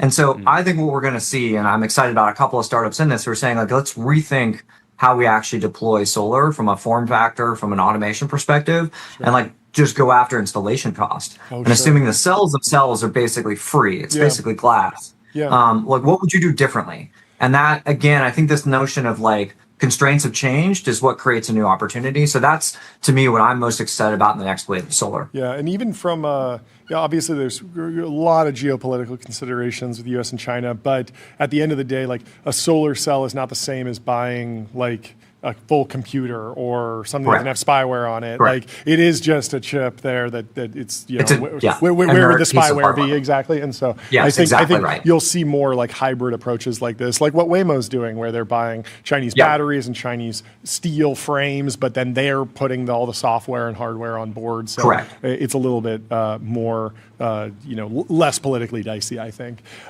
Anyway, last question on fund size, fund structuring. I feel like a lot of these projects are capital intensive for the best possible reasons. How are you thinking about actually participating over time? Do you think you'll be doing SPVs to maintain ownership? Because some of these projects are probably going to be pretty capital intensive. That usually means dilution. Have you thought about that? And do you have a strategy in place? Yeah, I mean, so the first thing we have been doing is just going to work to get these companies fundraised. So we have a giant network of other. So Panthalassa is a great example. Just raised a huge round from Peter Thiel. We were very early investors in that. So the first thing is get these companies successful. Then you have the options. In terms of how we take advantage of that access and option is something we're going to figure out over time. You know, I think this is the beginning, not the end. We are oversubscribed in this fund, so there's lots of opportunities for us to sort of raise other vehicles. Yeah, that makes a lot of sense. And get going. But I wanted to keep it, you know, I give all our entrepreneurs advice, stay focused. So let's get out the gate, stay focused, prove that there's a bunch of early stage. To your first question, are there opportunities for early stage companies in the space? I think so. I think you're going to see a lot of interesting progress in the next year. And then we'll have lots of different ways to structure how to participate as these companies grow. Fantastic. Well, thank you so much for coming on. Yeah, excited to meet more of your companies. Yeah, good luck out there. We'll talk to you soon. Nice to see you both. Goodbye. Cheers. Okay. Up next, we have Nico from Default with an amazing Series A. I've known Nico for a long time, but it's his first time on the show. So we'll bring him in to the TBPN Ultra. How are you doing, Nico? Good to see you. Phenomenal. Long time no see. Get that overnight success button ready. Overnight success. Another one.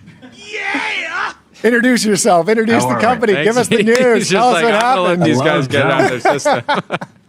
Hello, gentlemen. Hello, listeners. Good to see you. I'm Nico, one of the co-founders here at Default.com. Most recently, Default.ai. We got a nice URL redirect you on. There we go. Wait, you were Default.com? Wait, you're going from .com to .ai domain? We kept the .com, still main domain. Had to pick up Default.ai, had to redirect. Just to protect He's the a brand. .com respecter. Yeah. Man, okay, I was like, how dare you respecter. the .com? No, very good. Tell us about the product. Yeah, so we spent the last few years building out a bunch of top-of-funnel orchestration tools, primarily for inbound scheduling, inbound routing, enrichment for very fast-growing B2B companies. And over the last like 12, 18 months, we just kept hearing from everyone that everyone was trying to deploy agents, still running into the same issues people have been running into for the last decade. And we took a really big bet and basically built a new product over a good chunk of last year. And last Wednesday, about 5 days ago, we launched it to the world, and it's been great so far. This is my 12th meeting of the day, so I'm glad to jump off the demo router. Explain the flow. When does the agent come into the process? I imagine inbound lead, B2B SaaS company. They have a landing page. There's at some point they collect a form or an email, and then the magic happens. Like, what is the magic? What is happening? Yeah, John. So the way we used to work before, before we launched our new product, we'd basically come in, we'd hook into the forms on your website, we'd add a little piece of code that told us, how many visitors were coming to your site, who was showing up, et cetera. And then we kind of build out all this middleware and plumbing between your forms, your website, all these top of funnel signals, and your CRM and your sales team. Now what we do is we give you an out-of-the-box data layer. And what data layer is, it's a real-time data warehouse you plug into your CRM, whether that be Salesforce, HubSpot, or similar. We pipe in all of that really rich context that agents can use to really answer these usually really tough to answer questions about your business. And, everyone says that, all growth problems are data problems. at least in go-to-market. And effectively, what we do out of the box now is give you this data layer that plugs into your tools and this kind of semantic modeling layer that translates all this context from your systems, as well as different activity like meetings and form submissions and website visitors into a language that agents can actually understand and can use to answer these really tough questions. Isn't this going to grow into a CRM at some point? It feels like the opportunity to do a compound startup, do many more features. Like you have, not only is your company AI enabled on the product side, but your engineering team's enabled on the products on the AI side. So I would imagine you'd be able to ship more features. Like, why have you stayed where you are? Do you think that will remain the case, or do you have ambitions to build out something that looks like a legacy workflow? Is there demand for that, or do you see the whole process just sort of evolving in a way that you'll never need to build what traditionally looks like a CRM? I think a lot of the same fundamental problems our customers are running into today, even as they're navigating this really challenging, really challenging kind of transition, even at really large scale. These are the same problems they were running into 10 years ago. So there's no shortage of surface area to solve for today for us. That being said, we're already seeing a ton of our customers really build some really cool stuff internally and completely flip the way things have been done for the last couple decades. So that being said, every road in this category and more broadly leads to an incumbent like a Salesforce or similar. So we've built with that mantra since day one. How have you thought about segmenting the market, finding niches, finding little veins? Like, if you find that you're doing really well with startups or doing really well with real estate agents, or like anything that takes inbound and has a go-to-market motion, or in B2B software, there are other niches within B2B software, right? More dev tool focused, more finance focused B2B software. Do you find that there are sort of mini network effects in these niches? Have you been successful finding a few, or do you want to deliberately cast a wide net so you can sort of cross-pollinate all the learnings from one category to the others, like, immediately? So I would say, really early on, we were focused on working with the fastest growing, really the fastest growing startups. And there was a bit of a, I don't know if network effect is how to put it, but there, a lot of our pipeline came from referrals really early on. Yeah. People would go and they'd sign up and book a demo for their favorite new, recently launched and fresh off the assembly line kind of product. And they'd see the little powered by default logo down at the bottom. And that drove a ton of traffic for us and got us to where we are today. But, it's really interesting. I think a lot of our customers, we serve a lot of customers in software, a few in like medical devices, some services businesses, fintech as well. And more or less everyone runs into some version of the same problem, which is they've got all these different systems that don't really talk to one another, and really kind of create this sort of like data soup, or this like Frankenstack is what we call it, that just makes it really, really hard to grow. It creates this like growth tax. Every incremental dollar of revenue past a certain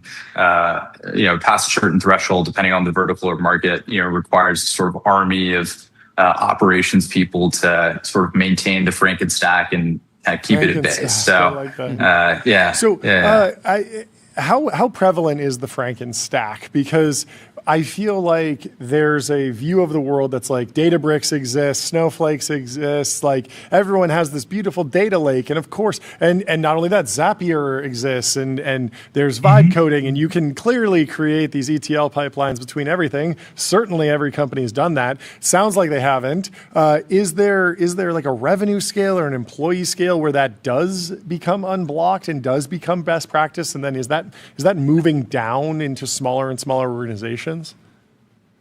Yeah, so I'll give two answers here. First and foremost, I've never met someone who didn't hate their CRM. Okay. I'll say that first and foremost. Second, I think it's very rare that we run into a scaling, revenue org that has, very deep technical proficiency and, is spending a lot of their time in a data warehouse or writing SQL.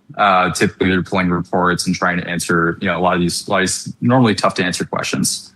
That being said, one of the things that I've been, the team and I have been really excited about here over the course of the last year is seeing so many really, really fast-growing companies like Owner.com is a perfect example. Kyle Norton, the CRO there, has built just an absolutely incredible go-to-market operations team.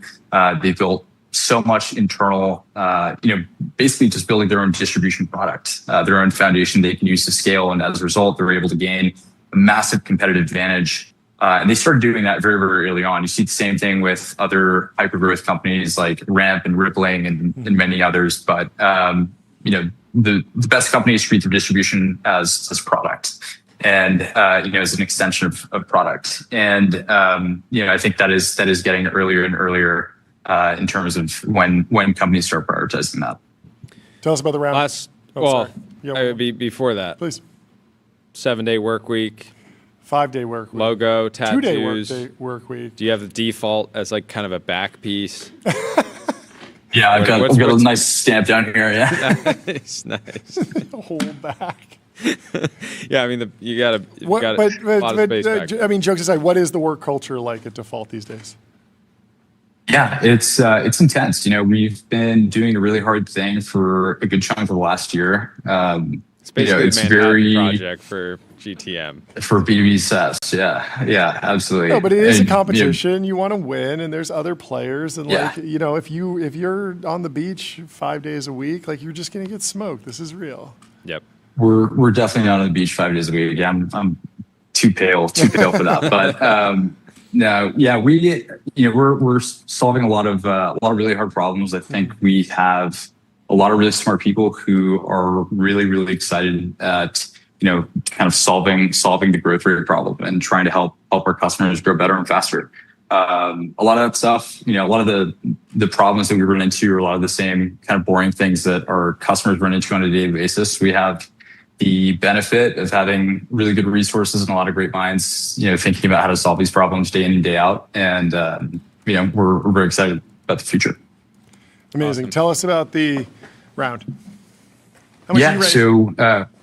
So we did a $10 million A last year. Again. There we go. There's another one? Yeah, one more. There we go. Sounds like there are a couple rounds. There we go. That's hard. That's a hard one. That's a hard one. Anyway. Expert mode. Great to catch up, Nico. Awesome progress. Fellas. Thanks for coming on the show. Catch you all soon. We'll talk to you soon. Goodbye. Cheers. Very fun. That is the hardest one to hit. The glasses. Anyway, we have our next guest, Sue Kim from Brilliant. She's the co-founder and CEO, and she's here with us in the TBPN Ultra. What's going on? Sue, how are you doing? Hey, thanks for having me. I'm doing great. Thanks for hopping on the show. Since it's the first time on the show, I'd love an introduction on yourself and the company and the launch, and for you to just take us through it. Yeah. So I'm Sue. I'm the co-founder and CEO of Brilliant. We just launched Brilliant's new AI tutor. His name is Koji. He's a little green guy. He helps you learn how to think and problem solve in math and coding.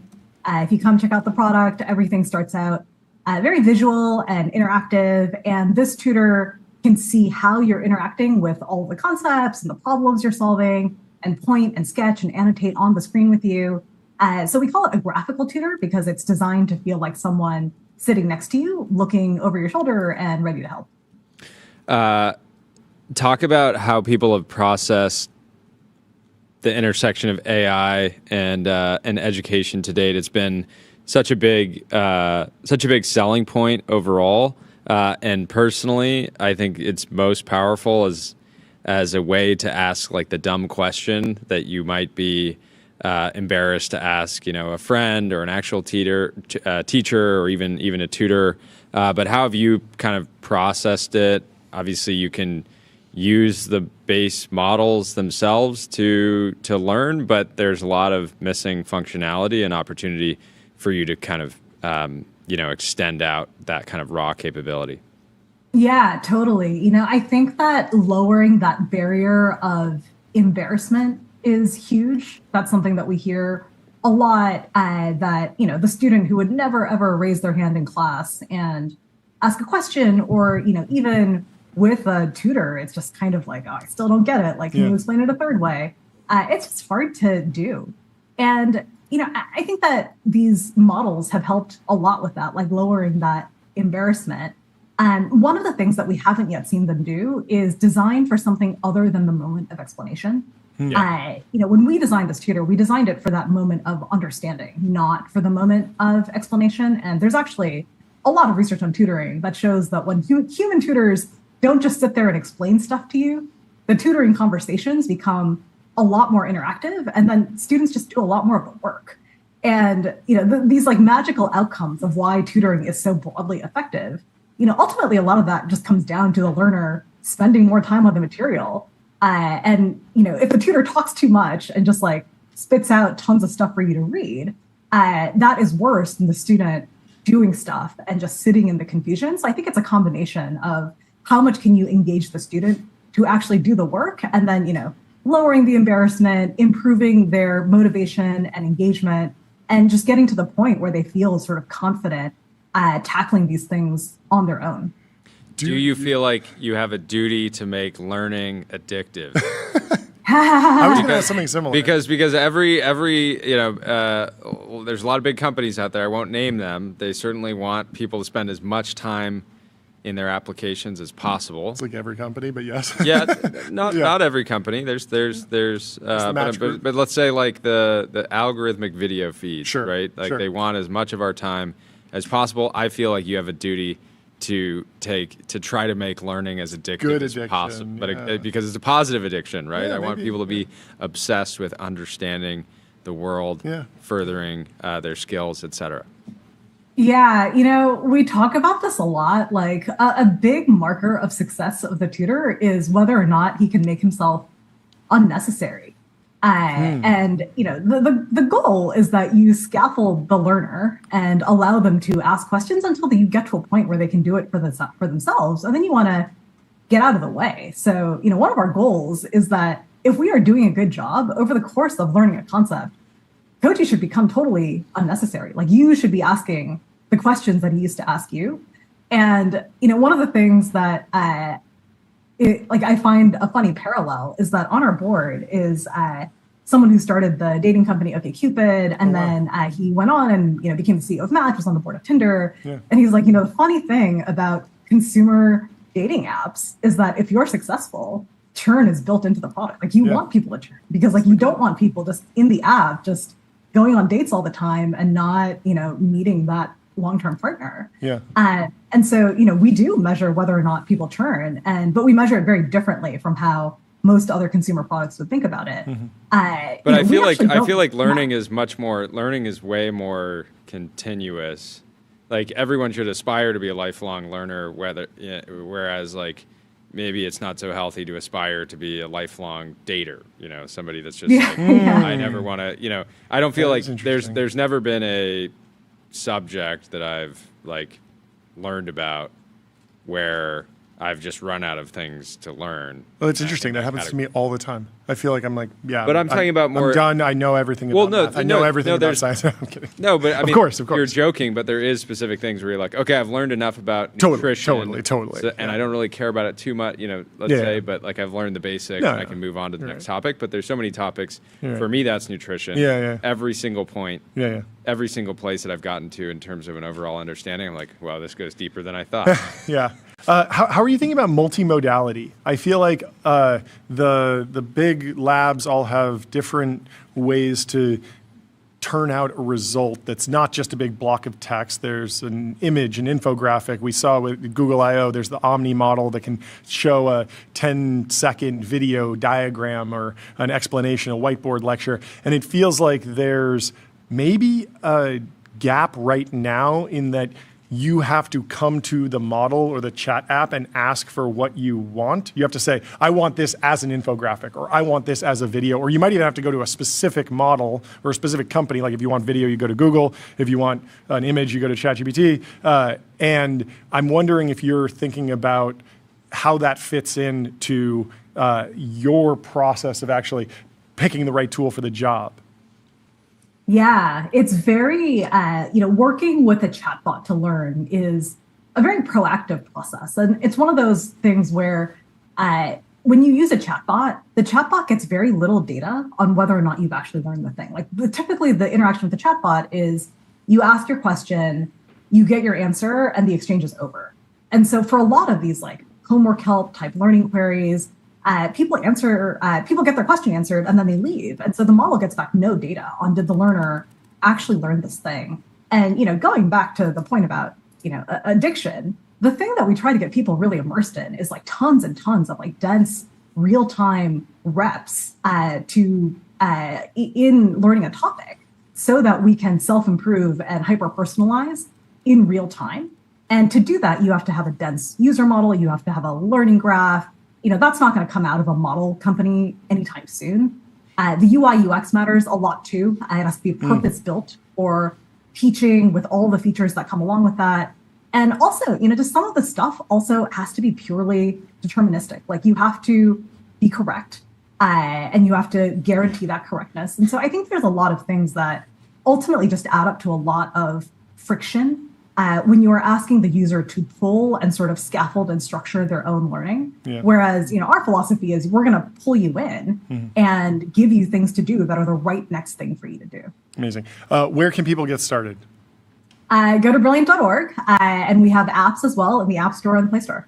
Great. Well, Amazing. Thank you so much for coming on the show. Great to finally meet you, and congrats. Have a great rest of your day. We'll talk to you soon. Thanks. Goodbye. Bye. Before our next guest joins, we have a new release, new information from Sam Sulek. He has chimed in on the debate over should you work 5 days a week or 7 days a week. He says you only need to work 5 days a week. Don't overdo it. You do not need to work 24/7. Overtraining reduces performance. Most of the time, you're not working on the Manhattan Project. Work hard, recovery, keep some balance. So wise words from Sam Sulek. No, I just took your image and put it in ChatGPT, but it actually makes a lot of sense in the bodybuilding. You do need to take rest days in bodybuilding, so it's totally reasonable that would be something that he would say. But that, of course, is fake news. That's our fake news segment for the day. Fortunately, we have someone with some very real news joining us. We have Bernie Su, the Emmy-winning series creator, to talk about movies, go back to the YouTubeification of Hollywood. We'll get his takes on my takes, my very novice takes. But why don't we start with an introduction on you and yourself? Can you tell us a little bit about you? Yeah, sure. Hi, my name is Bernie. I have been working in the entertainment industry and tech-adjacent industries for over a decade. I've created many shows. Thanks. Yeah. I've created many shows across YouTube, Twitch, and other new media platforms, including some shows that were in traditional Hollywood, but I'm most known for my 3 Emmy-winning shows, Emma-approved Lizzie Bennet Diaries, which were the first and second primetime Emmy wins ever for a YouTube show, and the show Artificial, which was the first Emmy win for a Twitch show, which also won a Peabody. That's so cool. And it's an honor to be here, guys. Yeah, thanks for coming on the show. For popping on. So, I rattle off your takes. Okay, so I don't know if my take was that contrarian or anything, but it does feel like we're at an interesting moment where potentially Hollywood is finding a stronger way to work with new media or YouTube than ever before. The Oscars are going to be streamed on YouTube in 2029, and we have back-to-back-to-back YouTube massive successes at the box office, something that has been tried loosely before. Can you just get an audience of 10 million YouTube subscribers to show up in theaters? Hasn't always worked out, but this summer it feels like we're seeing positive success stories with Obsession, Backrooms, and Iron Lung. And I'm wondering how you're interpreting those 3 movies. Is this an actual turning point? Has this been a slow, gradual grind for years? And maybe this is less of a important moment than maybe this is something only outsiders are noticing, and it's been a trend that's been going on for a long time. But how have you processed the the recent viral news around Backrooms, Obsession, Iron Lung, et cetera? I mean, you kind of said it there. I think it's a trend that's been going on for many years. So if you, I speak at VidCon every year, for example, and I've asked every year in this kind of the same panel, like when are the creators of YouTube going to take over Hollywood and all that stuff? And I'm like, they are already getting there. Yeah. They're just not seeing it, and like you're seeing the ramp up, and of course it's just getting bigger and getting bigger and getting bigger. It's like I think regarding say like the Emmys, like Mr. Beast is not a YouTuber. He's a Prime creator because he has a show on Prime. That's what he's going for, right? So this is we're now seeing in movies, as you said. Like now we're seeing it in the last, like you said, the back-to-back run of this year. But this is something that at least I've been seeing for 5 years or so as this ramp up. And you're kind of where the earlier genesis of this is that you had this era where there was these YouTuber kind of led movies, influencer led movies.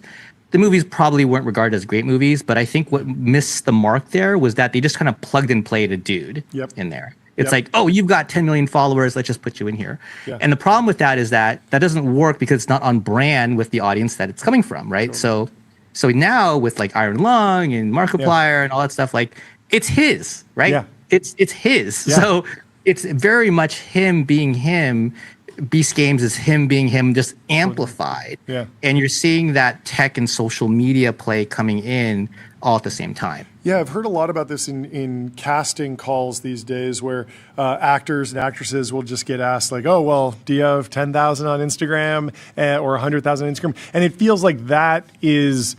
maybe it's some sort of signal, but it's not really going to move the needle on, is this going to be a success at the box office if a few thousand people buy tickets from your audience of tens of thousands of people? It's more just like, are you serious and have you figured out the Instagram algorithm to like get a bunch of views?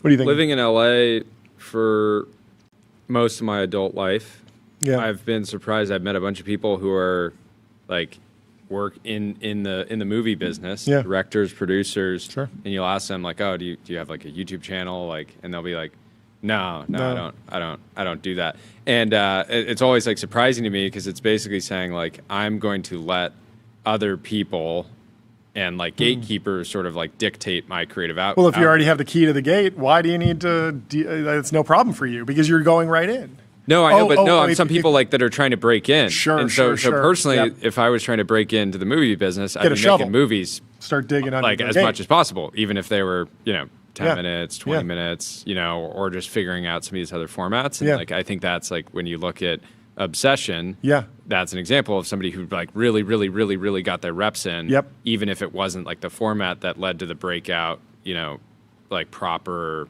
like box office hit. I mean, 1000% agree. I mean, I'll add to that like right now, all these young creators, like you said, breaking in, you are more armed today with just tools, like not just audience, but audience and tools with like whether you're on the AI side or not with the creative and the Gen AI, you have all this automation and all these like efficiency points that you can activate. I mean, and Backrooms was Blender. It's a free open source CGI package, and and you go to Skibbity Toilet, and it's like made in Valve Filmmaker, and people are making movies in Fortnite and Halo from a long time ago, if you remember Red vs. Blue. Of course, and another Bernie. Yeah, Bernie Burns. And so I guess my big question is.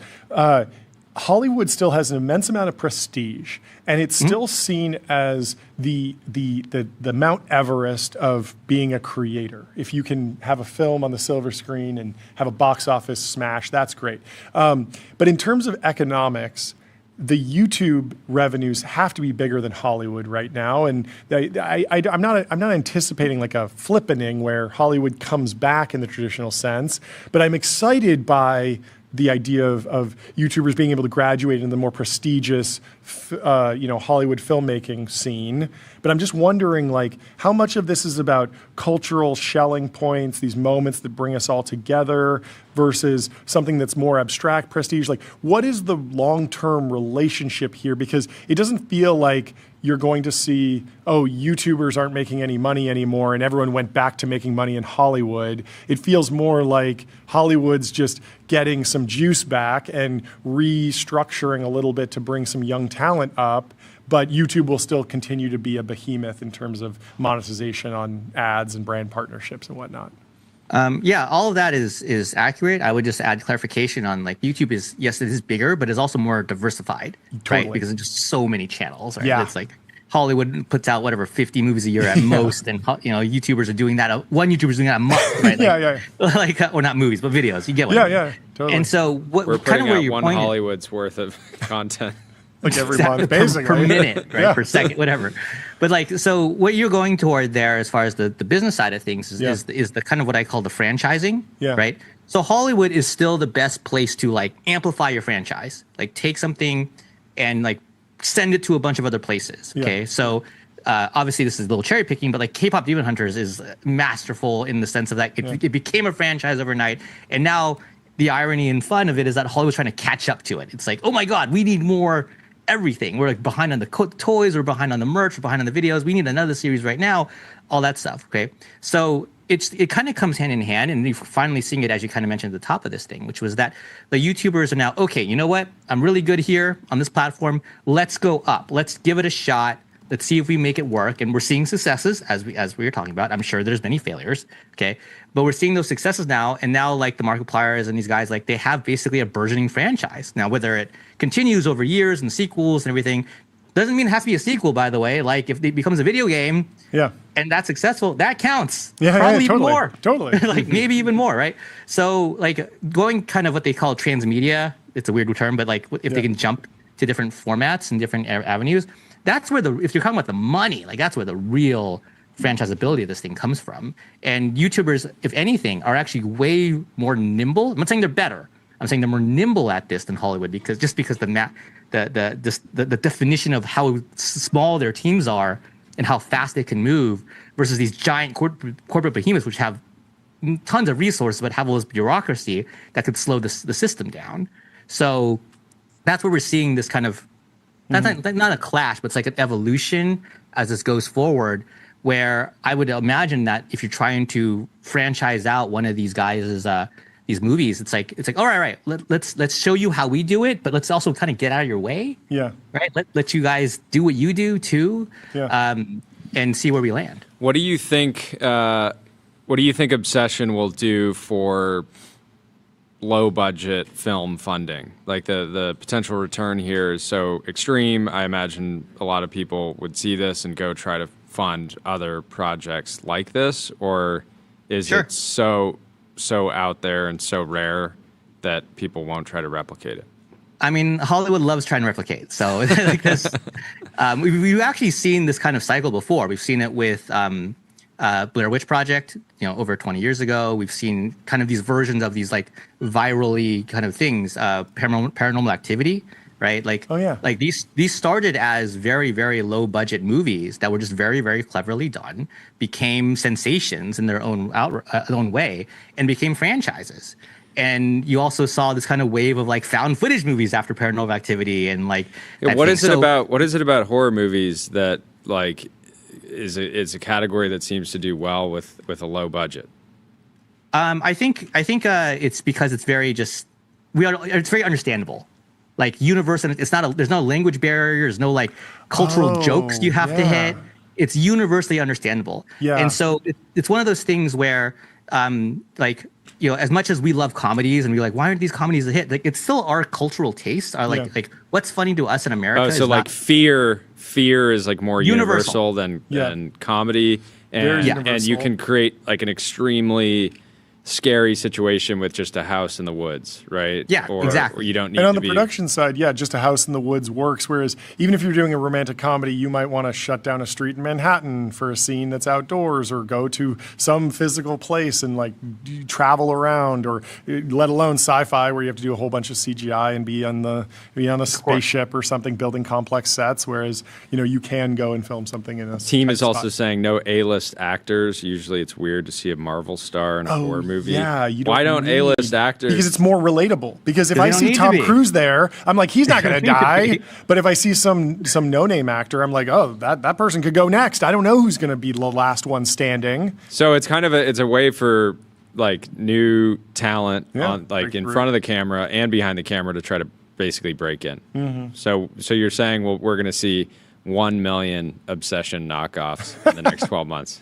I mean, I don't know about 1 million, but we're going to definitely see some. That's for sure. Okay. Like, the question is whether they're good or not, and all that. But it's like going back to getting with horror, you can bring the budgets down. Like you have to pay Tom Cruise, right? If you're going to bring Tom Cruise in, you're going to pay everybody is a cost there. And if horror can just kind of generate its own audience, like, well, why are we paying for it? Like, why do we need to shell out all this money to bring in a named star or someone with a big following to do this? So it's like it's a business play. I'm not saying it's right or wrong, but it's historically the case. Like look at any horror franchise. It's rare to even see any type of A-list, B-list, whatever recognizable star even headlining it. Like look at the latest Final Destination, right? That's a 7-movie franchise, I think, and it's like even the 7th movie didn't have any household names. Sure. Okay. That were in there. Scream's a little bit of an exception. I'll give it that. But Scream kind of built its own. Yeah. Sure. How long until you think we see a hit in theaters where 90% of the budget was AI compute? Whoa. A hit. Can you define a hit? A hit is like over 30 million. Over 30 million at box office and over 3x return on budget or something like that. Oh, that's a good question. I mean, I think we're going to see in the next. If they put 10 in, they get 30 out. Somebody has to be working on it. The question is it like, slop? do they have the talent? Are the models actually good enough? Yeah. And so AI in the Lot was literally last week, and there was a lot of stuff that came out of it, right? The Amazon announcements and like the Higgsfield movie, Heat Check, I think. I'm sorry if I misnamed it, but like that's 100%, I think, or 90. Like it qualifies as far as your compute power situation. Could it do 30 million at the box office? Based on what I've not seen it, but based on what I'm hearing about it, I'm gonna guess no. But prove me wrong, please. Sure. Like if you're gonna go for it. But yeah, I do think it will come. I think there's two factors here, right? So one is does it matter that it's AI? Like most of the public worldwide audience just wants to be entertained. Sure. Okay. It just want to be entertained. Like if it's real or not. Like we've been watching CG movies for generations. It's like we just want to be entertained. Good movie or bad movie. Okay. So there's that. But right now you still have this kind of public vitriol shaming of like, oh, it's AI, ban, and we're still seeing a bit of that coming out of AI in the Lot even. So when we think of like experiences that like we're building, we're just like, okay, we use a lot of AI right now, okay?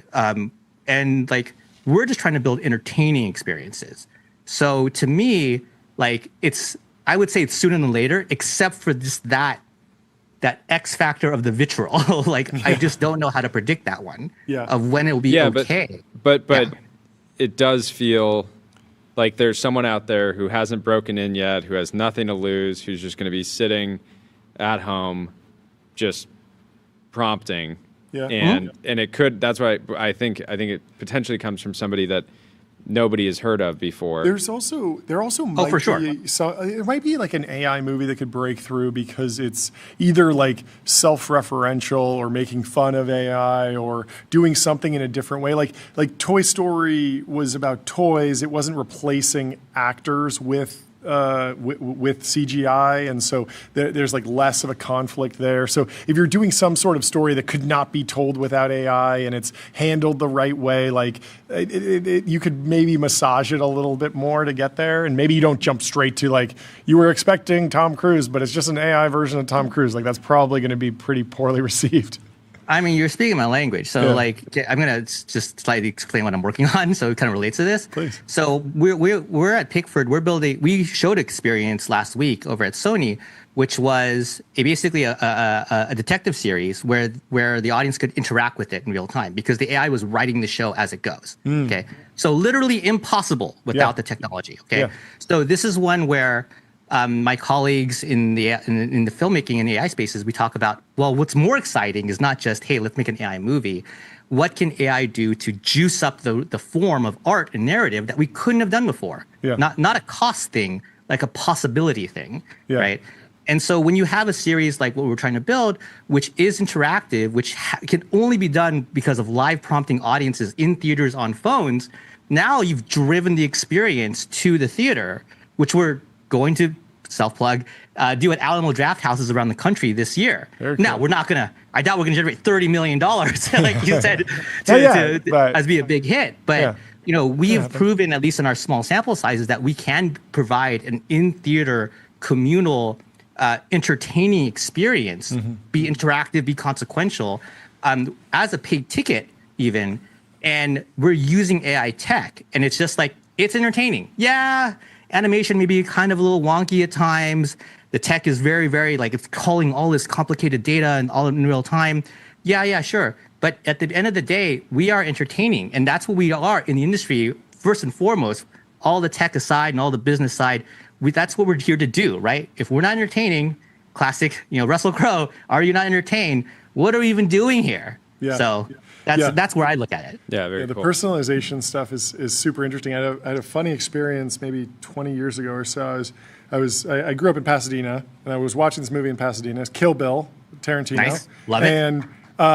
And I'm watching, and the bride pulls up in this yellow truck, and across the bottom, white text pops up, and it says, "This scene takes place in Pasadena, California." And I was like, "This is so weird. Like, did I buy the localized version of this movie?" It just happens to take place in Pasadena, but you could imagine a horror film that takes place in like any town USA that like uses your geolocation to make it more customized to you. It feels more scary because you're like, oh, this could be happening right outside my window. There's a whole bunch of different ways that you could instantiate like little personalizations that would be putting generate, anyone on a job. if you needed a scene of a car like driving past, like welcome to any town USA. Generate it with the Google map. Yeah, like on the fly, potentially. Not for every place, but yeah, there will be, I imagine that like whatever breaks through will be newer and weirder and break boundaries and won't be a clone of the things that we love, like Star Wars, because we have Star Wars. We don't need AI version of Star Wars. We need something entirely new and creative. Yeah, I completely agree. So it's like, I have this thing where I say like AI is not going to out Game of Thrones. Like it's not going to do that. Like AI can do things really fast, and you can fill buckets really good with like you're trying to fill content on your feed. Really great at that. Okay? So it's not going to do that. So on the high end art side, the great artist will probably incorporate some little bit of AI, but it's not going to end to end that thing. Little green screen. And then on kind of your side with customization, I really do think selfishly I do think that's the play, because AI is really good at speed and optimization, and it's really hard to do customization without speed and optimization. So now you're playing to the advantage of the technology versus the disadvantage, which is the sloppiness that we're getting to. Okay, so not only on your side with the Pasadena example, which I think is an amazing example of customization for possibilities, got me thinking about it actually. I also think it's about consequentiality, which means that did you feel like you impacted it, right? Yeah. Like, did you feel like while you're watching the movie, did you do something? Maybe it's an eye thing, maybe it's a saying thing. Can you feel like you're part of it? And I do think that the young generations, the Gen Zers, the Ayers and everything, they're already growing up with like a parasocial relationship to their content. Sure. Okay. End to end, right? Yeah. And that may be also why these movies are getting successful, because they feel like they have a relationship to the creator, and they feel like, we're going to go. But to feel like they have an impact in their content, I think that's where the blue sky is. That's where I feel it's coming from, and that's where I'm trying to get to myself in my work. Yeah. Make a horror movie that I can pause if it gets too scary. And I think you pause can pause. No, pause, and if I pause, you sense it, and you just tone it down a notch. Oh, okay. Tone it down. It just gets less scary. And if you let it play, it just gets like a separate volume button. It's just like a nature documentary. I mean, you could have a movie that you have a separate volume button for, like, I want G-rated, PG, because I don't want to get too spooked. I don't want to get too spooked. I somehow think that would break the experience. Anyway, lots of fun, lots of new projects coming. Well, thank you so much. Great to meet you, Bernie. I'm excited to see your new project. Yeah, hopefully. Yeah, come back on the show when you launch it. We'd love to talk more. Happy to. Looking forward to it, guys. Fantastic. We'll talk to you soon. Have a good one. We have some more updates from Sam Sulek. He says, Hollywood isn't losing, it's teaming up. YouTube creators are no longer outsiders. They're the next franchise. Gatekeepers are gone. Discovery happens on YouTube. Now the best stories and the biggest audiences are moving into theaters. Wise words. Wise words. He also weighed in on startup tattoos. We have another one here, Sam Sulek hot take. This is a whole format now. The Sam Sulek hot take is going viral in his young LA tank top here. You don't need to get your startup logo tattooed, even if you were an early employee. You do not need to work 24/7. Overtraining reduces performance most of the time. You're not working on the Manhattan Project. He continues. Fun times. Also, Sam Sulek's very first post on X, 5,000 likes, 260,000 views. It's just him with a fish. Check this thing out. It's beautiful. Catfish, Check too. this thing out. Looking good. He should get back dream on. guest. People Dream ask guest. us. Yes, this would be what's a good your one. dream guest? Hands down. I think Sam for me, Sulek. Sam Sulek. Yeah. On I AI, really enjoyed him the on Modern Wisdom. hyperscalers, the build-out, capability He's overhang. been working on a build-out for years. He's going fantastic. Some of these AI CEOs could learn a little thing or two from him. That's true. That's true. Build out yourself before you build out that data center. Approval rating will You're be worried a lot about higher. the wrong build-out. You're worried about the wrong You're worried about build-out. that.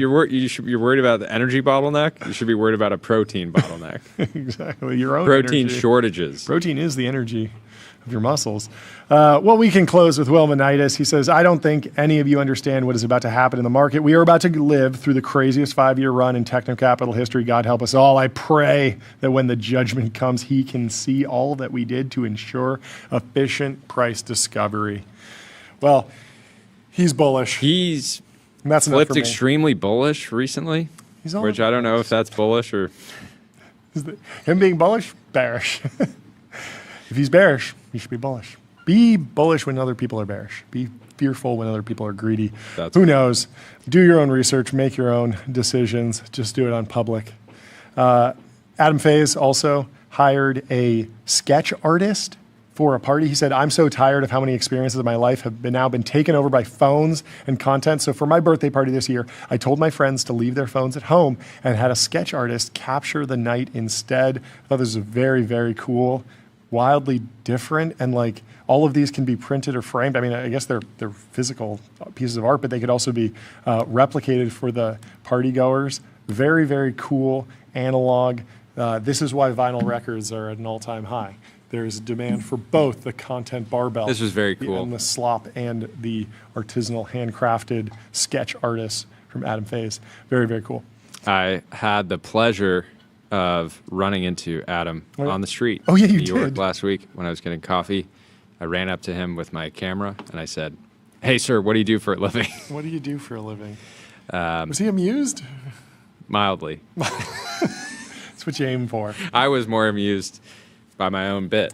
Anyway, last thing. Arena Magazine. Arena Magazine is dropping issue number 008 at sea. They're covering deep sea mining, shipbuilding, undersea cables, maritime autonomy, island building, American sea power, and so much more. Best enjoyed near a body of water with a cold drink in hand. Shipping to subscribers now. Go check it out. Arena Mag.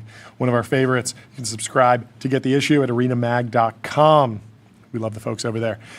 So much more to talk about, but we will see you tomorrow at 11 a.m. Pacific. Have a great rest of your day. Have a great week. And it's June. Leave us 5 stars. It's June. You see that, John? Yeah. It's June 1st. What was surprising about that? We said that on the intro. I know. Okay. I mean, it's just crazy to see it. It's June. It's June. Another month. Time flies. Another month. Well, when you're podcasting. Leave us 5 stars on Apple Podcasts and Spotify. Sign up for their newsletter at tbpn.com. And we will see you It's been an honor. Tomorrow. Goodbye. Flashbang.